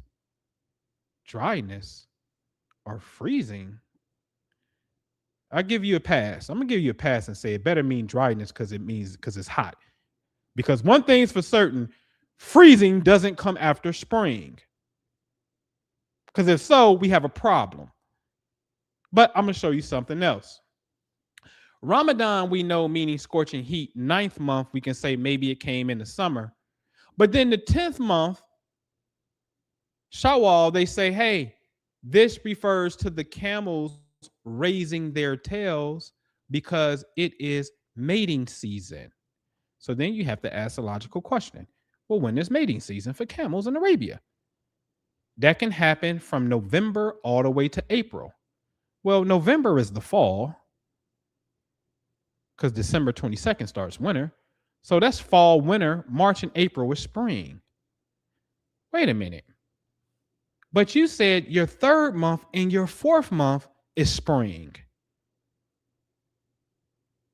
You said your third month and your fourth month is spring, but your ninth month is Ramadan. And after that, wait a minute, after summer, Ramadan, hot heat, hot. After summer, it's not spring. Now you say, well, it's fall. Yes. Okay. Is it November fall? Because hot is not November. You see? So we got a discrepancy, major discrepancy. And I'll show you a little bit more of a discrepancy because this is what I do know. And this is what you should know, ladies and gentlemen. Who decided to start the calendar at number 1? This is month 1. This is month 2 and so forth. Uthman ibn Affan. Uthman. I feel like Soldier Boy on the Breakfast Club. Drake. Uthman is an infiltrator. Yeah, let's talk about it, and I will. But let's read it first. During the consultation, several options were discussed. Where are we going to start the calendar from? We're going to start it at the prophet's death? No. The beginning of the Quran when it was revealed? No. We're going to start at the Hijrah, the migration when we went to Medina? Yeah, started right there. Ali's idea started right there. Uthman is the one that said, well, we're going to start it at Muharram. So that means the Arabs did not have a concept of years. They didn't have a concept of month 1 and month 2 and month 3. That's not how they kept time. So now, hold on. I just want to be clear. The prophet has given us a warning that the unbelievers indulge in tampering with the calendar. The calendar came about under Umar's reign, Caliph number 2. The legend is because we need to have proper timekeeping for correspondence. I'm in agreement with that, as you should. Before then, they would just say, hey, remember the year? Remember that one time when the birds came? Oh, remember the one time when there was a whole bunch of elephants? So yeah, the year of the elephant. They didn't have year 1, year 2, year 3. Although that had already been in play by Egyptians, by Romans, by Greeks already with timekeeping, not these ignorant people over here. Okay. Again, we know Umar was an enemy to the prophet at one point in time. We talked about that. Uthman then comes after Umar in control. And Uthman, I'll show you what some of the things Uthman did. Did Uthman ibn Affan bring back Marwan, son of al-Hakam? And he brought al-Hakam back as well. Marwan says yes. Marwan ibn al-Hakam had been sent away in exile during the time of the prophet. During his caliphate, Uthman allowed Marwan to return to Medina. He gave him a position as close advisor and scribe. Let's stop right there at point number 1, ladies and gentlemen. The prophet exiled Marwan and his daddy, mainly his daddy, and he was a kid that went with his dad, exiled him. This is Uthman's family members, cousins, and uncles. Hey, little cuz, come on back through. The prophet is dead. And not do you just come back. I'm going to make you my secretary. You're going to have my seal. I'm going to give you a position of power. And this is not the only person he did this to. This is why Uthman was killed. He brought family members and put them in position of powers. And some of the family members were people who the prophet exiled. Don't tell me Uthman is a righteous caliph. You don't know your history when you say that. I'll keep going. Here's a dispute right here. Number 2, Thadik. They say it's disputed. Historical report says, hey, the Shia is saying, hey, Uthman granted Thadik or his revenues to Marwan. Here go the Sunnis once again. No, it's not. Those reports are weak and debated. They're interpreted different. He did not do that. Okay, you want to strike that from the record? Fine. Let's strike that from the record, but this is what you cannot strike from the record because this is what the Sunnis agree to. Was Marwan an enemy to Ali? Yes. Marwan aligned with the Umayyads. Go to key event in the middle known as the Battle of the Camel. Marwan fought on the side opposing who? Ali. Was Marwan hostile to Ali's family? Yes. He later became a key Umayyad figure. The Umayyad leadership had tensions with the family of Ali. Don't say tensions. They killed, poisoned the grandsons of Ali and the prophet. This is Marwan. What did the prophet say, ladies and gentlemen? What did the prophet say? Whoever opposes him, oppose whoever opposes him. The prophet stood up and delivered a sermon pointing to Aisha's house. Because this becomes important. He's pointing to Aisha's house. He said 3 times, fitna, which can mean civil war or affliction, will appear from here. And from where the side of Satan's head come out from the east, pointing to Aisha's house. Wait a minute. Why are you picking on Aisha? Because right here, when it said in the key event in the middle, Battle of the Camel, Aisha is the one who started the war against Ali, known as the Battle of the Camel. But it is the prophet who would makes him a prophet. See, this what makes him a prophet. Now, this is one of my See, at some point in time before you accept the faith, you have to study, and it has to be, our faith has to evolve into knowing for certain. Yes? So if I see a hadith, and I'll take it on face value, sure. I'll take this one on face value. And he says, listen, man, pointing at Aisha's house, the first fitna, the civil war, is going to come from this direction. And he pointing at her house. And then lo and behold, it's going to be her who start the civil war against Ali. But see, I told you I was going to test your heart. See, we got to have a moment here as believers. Are we Muslims or are we believers? What did the prophet say? What did he say? He said, "Oh Allah, befriend whoever befriends him and opposes whoever opposes him." Talking about Ali. Now, ladies and gentlemen, you are in the time of Ali. The prophet has died, but you heard the prophet say, Ali is his mala. Oh Allah, make friends with whoever is friends of Ali. Oh Allah, oppose whoever oppose Ali. And then Aisha come with goons by the horse load, camel load, hence the battle of the camel. She come with goons by the camel loads going to war with Ali. What am I supposed to do if I believe that the prophet is the prophet? It is only one thing to do. I oppose whoever oppose Ali. See, if you can't make that conviction, get the fuck out of Islam, because you're an enemy. Yeah, I said it. I said the F-bomb. Because that's how real it has to get. Fuck out of here. See, I'm from the outside. My psyche, as my brother Rashad said, my psyche wasn't impressed upon by Saudis, by Moroccans, by Shia, by any foreigner to come to this conclusion. It don't happen that way for us. Okay? That's one thing about the black culture we got to give credit to. You're innovative. I dare say you are too innovative in a sense. You're innovative. But be innovative with the truth and don't distort it, right? So the prophet gave a clear instruction here. And I'm talking as a man. Now, there was a woman, the prophet's wife, my fave, Salma, who checked Aisha. Go sit your butt down and go read Quran Surah 33. You know what was revealed in Surah 33. Sit your ass down. Don't go to war against Ali. And by the way, it was Salma who said, I heard the prophet say the Quran is with Ali and Ali is with the Quran. Now here go this devil. She a devil. Don't say nothing and act like you call women. I already said the F-bomb. You call women bitches. Your baby mama a hoe. You don't have no respect for your own mama. Right?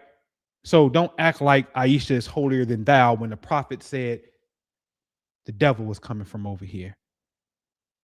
That's what he said. And you know what else he said? Here's another point when he referenced her as a devil. Let's read. And this is Aisha talking.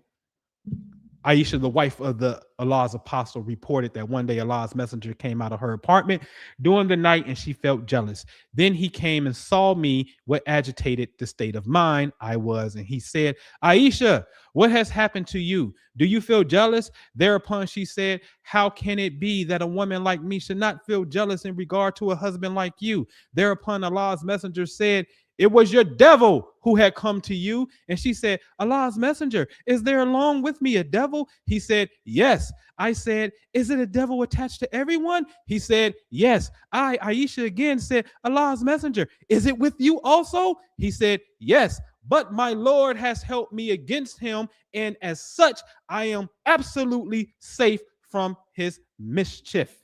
On two occasions. One was symbolic. He pointed in the direction of her house. This one, he flat out told her, the devil is with you. You know how lovely the prophet and Ali is. how merciful they are. Something that I got to work on. I got to strive on this. Two things. When the prophet was dying, he requested to leave Salma's house and to go into Aisha's apartment so he can die in Aisha's space. Now, why would he do that knowing she a devil and knowing that the first fitna is going to come from her? That's what you call Rahman. That's what you call compassion. That's what you call mercy. You know what she did when she fought Ali? You know, you know what Ali did? They chopped the legs of her camel. And when he realized it was her, you know what he said? You know what he did? He created an envoy and said, hey, escort her back to Medina, for she is the mother of the believers. Sir, she just came thousands deep to try to cut your head off. You know the prophet referred to her as a devil. You gave her a pass and told us that she is the mother of the believers? That's mercy. That's exactly what the prophet would do, because again, the prophet in his dying days, dying last day, decided to go to her apartment to die. And I said, boy, I also know what that also means. Not only is the prophet that compassionate, he wants you to grow, young lady. He loves you. Although I know you're going to create this, I want your inner consciousness to eventually get rid of that devil. And I want you to grow. Because in truth, if he does it, and I'm not saying this is an ultimatum, but I can see if he doesn't select that, oh, he died over there. She already dealt with jealousy. She was jealous of Khadijah. Mother Khadijah was already deceased. She wasn't even, the prophet was with Khadijah in a single relationship, in a monogamous relationship. It wasn't no multiple wives when Mother Khadijah was here. It was just them. Just them. She passes, and then he starts to, be more in what we would call a polygynous relationship. Aisha wasn't even here. She wasn't here at the time they went together. She wasn't even probably born when Mother Khadijah was on the scene. And she was jealous of her. Why are you always talking about Khadijah? You always talking about Khadijah. Why are you always giving praises to Khadijah in your prayer? That was her. So he already knew what he was dealing with, but that's how much love and compassion that man had. That's how much love and compassion Ali had. Okay? All right. Let's move on. Here go your list. What did the prophet say on the right about Marwan? There will be rulers after me. You will recognize their evil. You will reject them. Whoever rejects is innocent. Whoever resists is saved. But whoever accepts and follows is destroyed. Number 6, rulers who misguide and lie. There will be leaders who will not follow my guidance and will not follow my sunnah. Among them will be men with hearts of devils in human bodies. So when we say, well, list the Umayyad caliphs in order. Because remember, the whole nother thing the prophet's going to tell you is 12. It's 12 leaders. Islam is going to be triumphant to 12 leaders. Are you telling me any of these people are part of that? If we run them in succession? Because technically Muawiyah would be number 5. Yazid number 6. Muawiyah the second would be number 7. Marwan would be number 8. Is he part of the original 12 that the prophet was referring to? How? Especially when Muawiyah the first and Yazid the first were enemies to the prophet and the prophet's family. Muawiyah the second, look at his reign, 683 to 684. He did not carry the same sentiment as his daddy did, Muawiyah the first. And notice he dies less than a year, tops. He's not even caliph for a year. And I said, boy, I bet they poisoned his ass and got him out of there because he didn't carry the same sentiment as his daddy carried.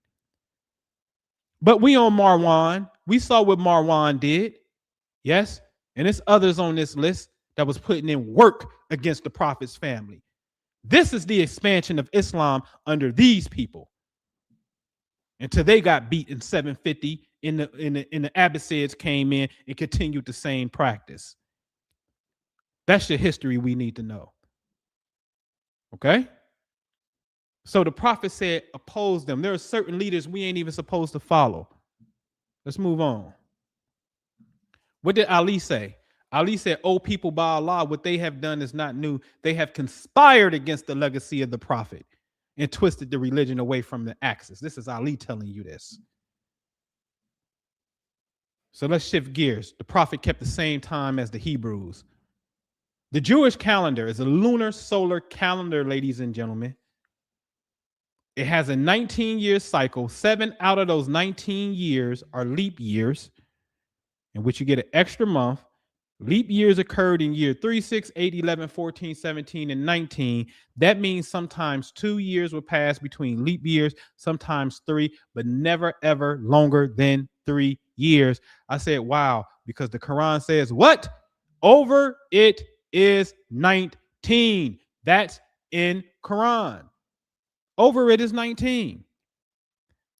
So the 19 keys to the universe in Quran, which I had a dream about last week, in which I was going to name this conversation, not knowing I was going to go into this. Maybe that'll be next week about what that is, inshallah. Over it is 19. So what a coincidence, because we got to know this for sure. The prophet kept time the way the Jews kept time. The Hebrews kept time.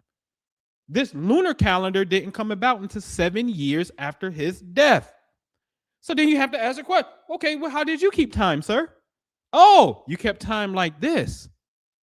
Oh, when you do that, you introduce these 7, circle 7, you introduce these 7 leap periods within a 19-year span in order to keep the name of the month aligned with its proper space, i.e. season. And the Quran validates it and says over it is 19. You know what else the Quran validates? 1712 is absolutely the authority to get rid of this shirk enemy lunar calendar, to have us disconnected from the real Ramadan. And we made the night and day 2 signs. We erased the sign of the night and made the sign of the day visible, that you may seek bounty from your Lord, that you may know the count of years. Why are you getting rid of the moon to count years? But yeah, brother, in a whole nother verse, it said the moon and the sun, and that helps us keep years. True. For then, remember the prophet said, let the latter ones better understand what I'm talking about. You understand that? Again, why would you even want to follow a system of 2 things? The people who were in the age of ignorance, who didn't even have a numbering system for their calendar. 2, as we see, the starting point was originated by an infiltrator, a total traitor of the prophet, Uthman, whose family members are Umayyah, who then become the enemies of the prophet. Ain't no then become, they was always enemies of the prophet. As soon as he announced Islam, they was enemies to the prophet. This is a fact. So you think the Quran don't know this? If the Quran told you by time, surely man is lost, you think it don't know how to keep time? When you're dealing with a book, Surah 91 is the sun and the earth are at the closest proximity in January, known as the perihelion, and it's 91 million miles away. When Surah 86 says, what would make you know what Al-Tariq is? Al-Tariq is the bright piercing star, and the star we know is Sirius, and Sirius is 8.6 light years away, but it's 86, in which the Quran is talking about a bright piercing star. The same Quran that gave us Surah 24, which means light, and it's 24 hours in a day. The same Quran that tells us about our origin point of creation and where it is. See, we don't even know, what did Allah use to create us, meaning our solar system. Big Bang, it talks about that, but what happened within the Big Bang? Something happened as the aftermath of the Big Bang to create our galaxy and our solar system. What happened? That's talked about in the Quran in a coded language, in a sense. But it's there. I've talked about it before. I'm just going to keep that in the chamber for right now. The cosmic Quran knows these things, right? So you think it don't know how to keep time? Right here in front of our face. 1712. What a coincidence. 12. The number of months are what, according to Allah? 12. Oh, okay. In 1712, we're going to tell you, erase the sign of the night, and we gave you the sign of the day, so you may know how to keep time. The moon has nothing to do with a year. Nothing. It's actually the most pseudo shirk thing to ever think. And it is a great insult on people's intelligence. It pisses me off how insultful and how insulting it really is. Because you're telling me that I look at the moon today and I just say, oh, it's right here. Hey, y'all, today we're going to create our own culture. We're going to call it this because the angel came down and revealed something to me. And then we're going to count one circle when it comes back, and we're going to say, oh, there go number 2. Second time we saw it here. Oh, the 9th time is here. Hey, y'all, this is our special celebration. And we're like, well, wait a minute. When we celebrated this was a summer night. Hey, so what? It don't matter. As long as I count 9, it's the same thing because it's the 9th month. So that's the equivalent of the 9th month of September. We know fall equinox, September, end of the summer just came. We know what that is, right? And then I say, hey, it don't matter. It's February 17th. We're starting Ramadan right now, this special moment now, because I counted 9 moons. 9 moons, the 9th month. Say it's the same thing. It's not the same thing. You can't change time and space and say it's the same thing. You don't do that with nothing else. Can I change your birthday? Can I change your anniversary? Can I change your mama's birthday? Can I change your children's birthday? And you say it's the same thing? Completely different season. We do not apply that logic anywhere else. And that's why the prophet said, beware of the small things. Because the devil, he lost hope in the big things. He'll get you in the small things. He going to come and get you and say, yeah, we believe, we must, we pray, woo. You think you on point. Not knowing that the Quran said about a heaven full of pathways. A pathway is something that connects 2 different things. Salah, prayer, means connection. So by the heaven full of pathways, there is a connecting point, and we just figured out the heaven built in strength. Strength means support. We're supported and strengthened by the heavenly law. Every civilization knew it. Hence, you had obelisks pointing up to the stars, and some would say, "Oh, that's the god Zeus, and this is the god woo." They would make a theology out of it in a sense, but they was just talking about the cosmic forces of God's creation. They weren't really saying that's God. We got that misconstrued, and this is validated in Quran when the Quran says what? The Sabians, the Christians and the Jews, but I'm pick on the Sabians, are people of the book. Well, the Sabians got something called Sabian symbols in astrology. The Sabians were cold with the stars. The Sabians said, no, the stars ain't God. The stars is just how God communicate. This is one of his ways. I said, well, wait a minute. The Quran says the same thing. Let's take them to 65:12, the chapter called divorce. Last verse, very last verse. For some reason, in the very last verse, Allah wants us to understand, hey. Allah created 7 heavens and a similar number of earths, i.e. planets. 7 days of the week, Sunday, day of the sun, Monday, moon day, day of the moon, Saturday, day of Saturn, 7 planets. Allah created the 7 planets, 7 universes, 7 planets. That's what it says. And I'm like, wait a minute, hold on. What that got to do with divorce? Oh, it has a lot to do with divorce. Because the Quran said, in the heaven is your provision and everything you promise. Oh, your marriage and your divorce is in the heaven, if you understand it. The Quran said, try to prove it wrong. You won't be able to find the error in it. Everything that you promise is in the heavens. That's what the Quran says. Now, it probably didn't give you what the heavens mean, but it did. When you understand the flow of Quran says what? The Bible is a holy book, and that's part of the 6 articles of faith. You must believe in holy books. So the Bible may have it. If the Bible don't have it, the Jews don't have it, the Christians don't have it, guess what?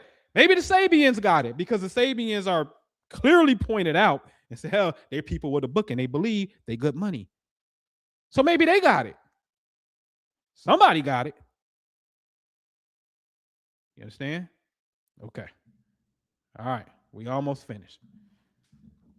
So let's come back here to Surah 9. It's talking about these enemies. Let's talk about these enemies in Saudi Arabia that it took over Medina and the Prophet's mosque. And there are those who put up a mosque by the way of mischief and infidelity to disunite the believers in preparation for one who warred against Allah and his messenger before. See, you see how it's telling you they warred against Allah and the messenger before? It ain't telling you in that time. It's telling you, hey, us today, you better pay attention because, again, these people didn't have a mosque at the time of the prophet. This is what makes the book prophecy. They will indeed swear their intention is nothing but good, but Allah doth care that they are certainly liars. Here it is in 9108. Never stand thou forth therein. There is a mosque whose foundation was laid from the first day on piety. It is more worthy of standing forth for prayer therein. In it are men who love to be purified, and Allah loveth those who make it themselves pure. You are not even to step foot in the enemy's masjid.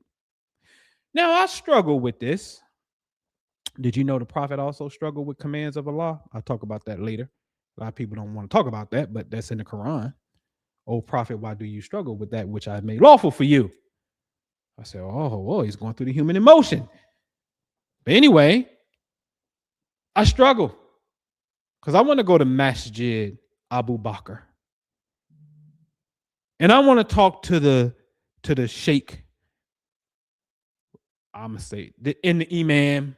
I want to have a conversation about, what's going on with Ramadan? This don't make sense to me. Make it make sense. But the Quran said, don't step foot in their masjid. I be silently wishing. Now, I haven't made the command. I'm just keeping my eyes open. I haven't made the request. I'm just keeping my eyes open. Give me the green light to go in there. Just give me the green light to go. Okay? All right. Anyway, this is what the Quran says in this same surah. Surah 9 is talking about the enemies. How, they put in parentheses, can there be such a league? Seeing that they get an advantage over you, they respect not in you the ties of either kinship or the covenant. Go down to the bottom in 9:10. In a believer, they respect not the ties of either kinship or the covenant. Both verses are showing us that these enemies who build a masjid after the prophet is gone, they do not respect kinship. In other words, they don't respect that Ali is kin to the prophet. They don't respect that Fatima and her and Ali's children, Hussein, Hassan, and the children that come from them are kin to the prophet. This is right here in Quran. There's a group of people who do not respect the blood ties of the prophet, but the prophet said, I leave behind two weighty things, the Quran and my family, and I put emphasis on my family.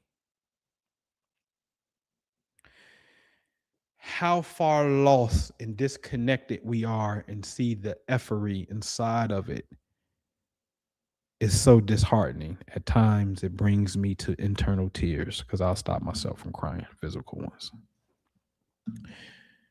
So Islam in America, the legacy continues. We cannot be influenced by Saudi, nor can we be influenced by anyone that wants us to conform to their way. I will say, as of now, understanding the basics of what's currently at play in Morocco and their relationship with the Sufis. See, the American Negro Muslim, that's what you be, Negro. You ain't gonna even be black right now. Negro, right? The American Negro Muslim.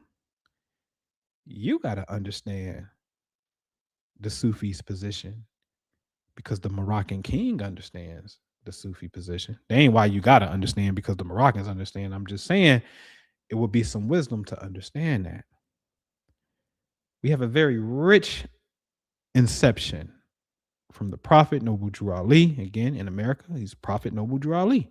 He came and he created something. There's something on the books of law right now that can really get established furthermore in law based off what he created and made that connection back. Okay. You have the Honorable Elijah Muhammad, who gives birth to Malcolm X, who gives birth to his biological son, Imam Warif Deen Muhammad, who you see on the far right, who is going to have the largest Shahada party inception of Muslims embracing al-Islam, as it's called. Because perhaps maybe the Nation of Islam's lessons were to deal with racism in a certain way and give you a certain conviction of power and backbone. The white man is the devil and the black man is God. How about that? So you need more of a nationalist point of view then. But you have to ask a logical question.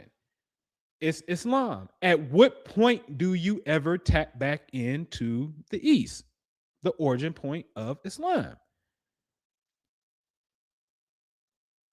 That's just a logical question. And when do you ever really get into knowing the history of the Prophet and getting his instruction? It's a logical question. It's logical. Okay? All right. So we're going to wrap this up. All right. This is what we got going on over here. All right. This is AI generated.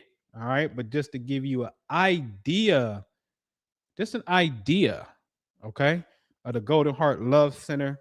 I'm going to paint that deck. That's the next thing. I'm not going to have that pond right there, but the goal is to have that pond and fire pit in a garden. Okay. This is a private residence that we have, and we turned this over into what you see, the Golden Heart Love Center. Okay. So our goal is to come into understanding. When you understand Quran, you understand them all. We have been sold such a lie of the religious intolerance. That is not true when you truly understand Quran. It's in the Quran. Okay. There go my two little fire, not the fire pit, but got two garden beds that we did, that I put there. We went ahead and replaced some of the deck wood. So our next goal is to paint it, waiting for the next consistent warm days with no rain. So it's that rainy season of the year. So we're going to paint this deck though. So you see the two flower beds, raised flower beds that we put, because we're doing our own food for sure. All right. And we got our first Miss Peaches. That's Miss Peaches, y'all. That's my exotic dancer, Miss Peaches. Miss Peaches is the first peach tree that is going to bring us fruit next year. So I got to get her in the ground, and I got to get some more fruit trees back here as well. But that's what we doing and whatnot. And I went ahead and laid the soil in one of the flower beds. I should have waited and whatnot, but it's cool. But yeah, that's what we doing. A super duper duper duper big salute to everyone in the Patreon, but those who hit the Cash App and went beyond the Patreon, because they're in the Patreon too. So salute to Kendra, DeLeon. I think I saw in here Cecilia, Janine B, TK, Truth Porter, all Patreon members. Thank you, thank you, thank you for your support. And the Quran does say, "Oh, you who have believed, if you support Allah, He will support you, and plant firmly your feet." Support Allah.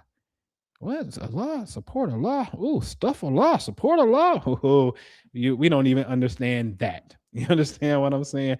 We don't even understand that, right? And so anyway, if you can, when you can, definitely hit that Cash App, Golden Heart Love Center, or join me on the Patreon that you see. Your love and your support is absolutely appreciated and needed for sure. We got things that we're doing, state-of-the-art technology, with spiritual technology that I love, that I showed last week. The Hindus got a concept called the 7 chakras. Is that in the Quran? Is the 7 heavens and the 7 gates, are those symbolic for an inner process inside of us, these gates that we have?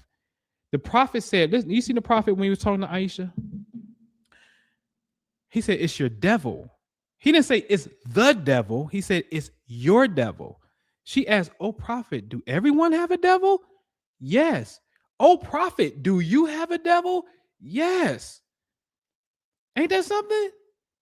See.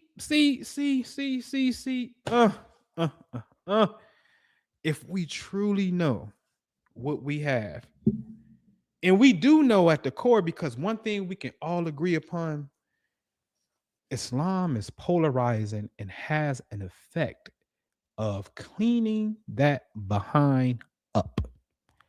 When you adhere to it and you surrender, and ego surrender, and I listen, I know there are beautiful Muslims who don't pray. They don't pray. They build you a masjid, though. Beat that. Righteous folks, right? Islam will create whatever you want to do. It will create a system of purification for you if you adhere to the principles which may have been prescribed to you. I can't sit up here and say that Allah and Jibril ain't come to the sheikhs and tell that sheikh that we ain't praying and we building masjids for the people who do pray. And our prayer is through service to give y'all a place to pray. I can't say that. Who am I? Who am I? The Quran says Allah sends a messenger to every nation speaking their own language. The Quran says we raise in degrees who we want to. So I can't say what didn't inspire you. I'm not gonna say that. Mind my business. That's what I'm gonna do. Right? But I know when you look at the landscape of Islam, you will see beauty and transformation. That's all I know.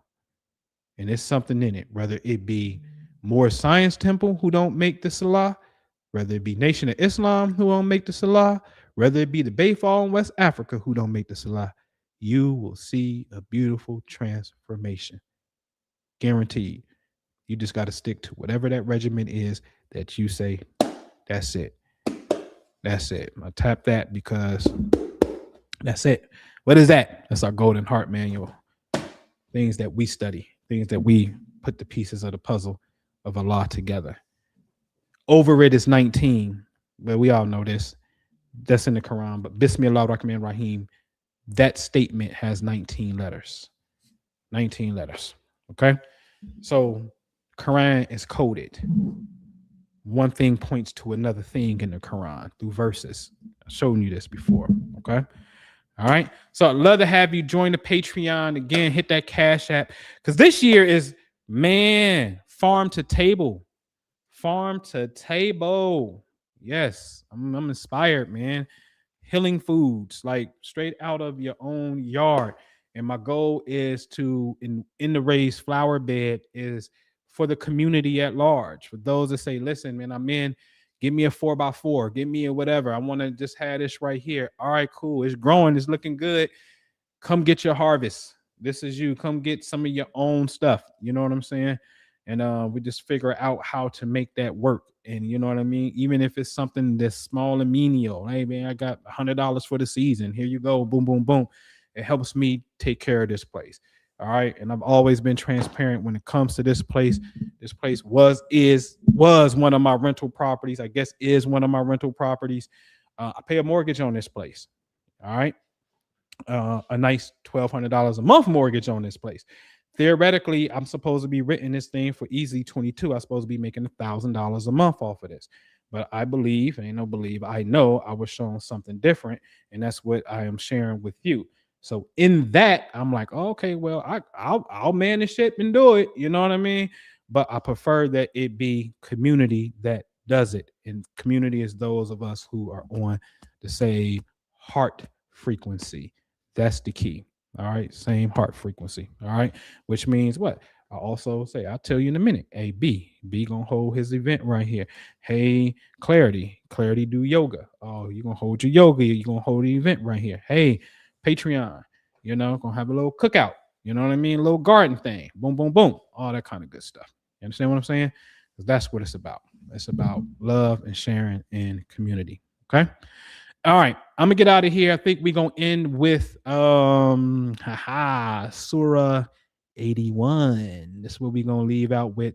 May y'all have a great, great, great week. Again, hit me up. Hit me in the Patreon. If you need me, inbox me. NobleAnpu@gmail. You can inbox me if you're on the Patreon. You got any questions. You want to study some stuff, man. This is stuff. I mean, listen, you need this certain things I think we really should be connected with, understanding the heavenly science. That's a heavy statement in the Quran. In the heavens is your provision and everything promised to you. Whoa, that's heavy, man. That's reading that, hear that. And I'm telling you, look for yourself. Go to 65:12 and divorce. The last verse, they want to talk about the seven heavens. And I'm like, how is that related? You know, like, hey, you better figure that out, right? Hit me up. Okay. Hit me up if you got questions on that. All right.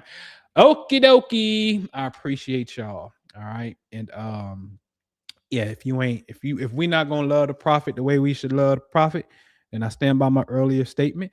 Get on up out of this thing, because at that point, then we being the enemy, and we just shouldn't be that. Okay. Could be a tough pill to swallow, but it shouldn't be. The truth is the truth. Okay. All right, man.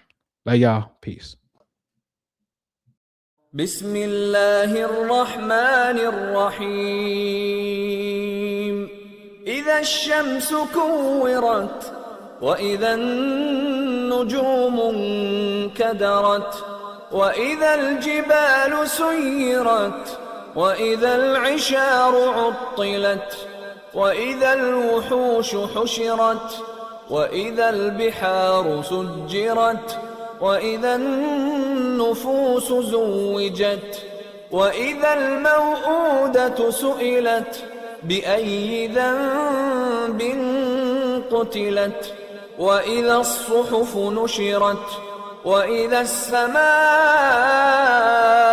كشطت وإذا الجحيم سعرت وإذا الجنة أزلفت علمت نفس ما أحضرت فلا أقسم بالخنس الجوار الكنس والليل إذا عسعس والصبح إذا تنفس إنه لقول رسول كريم ذي قوة عند ذي العرش مكين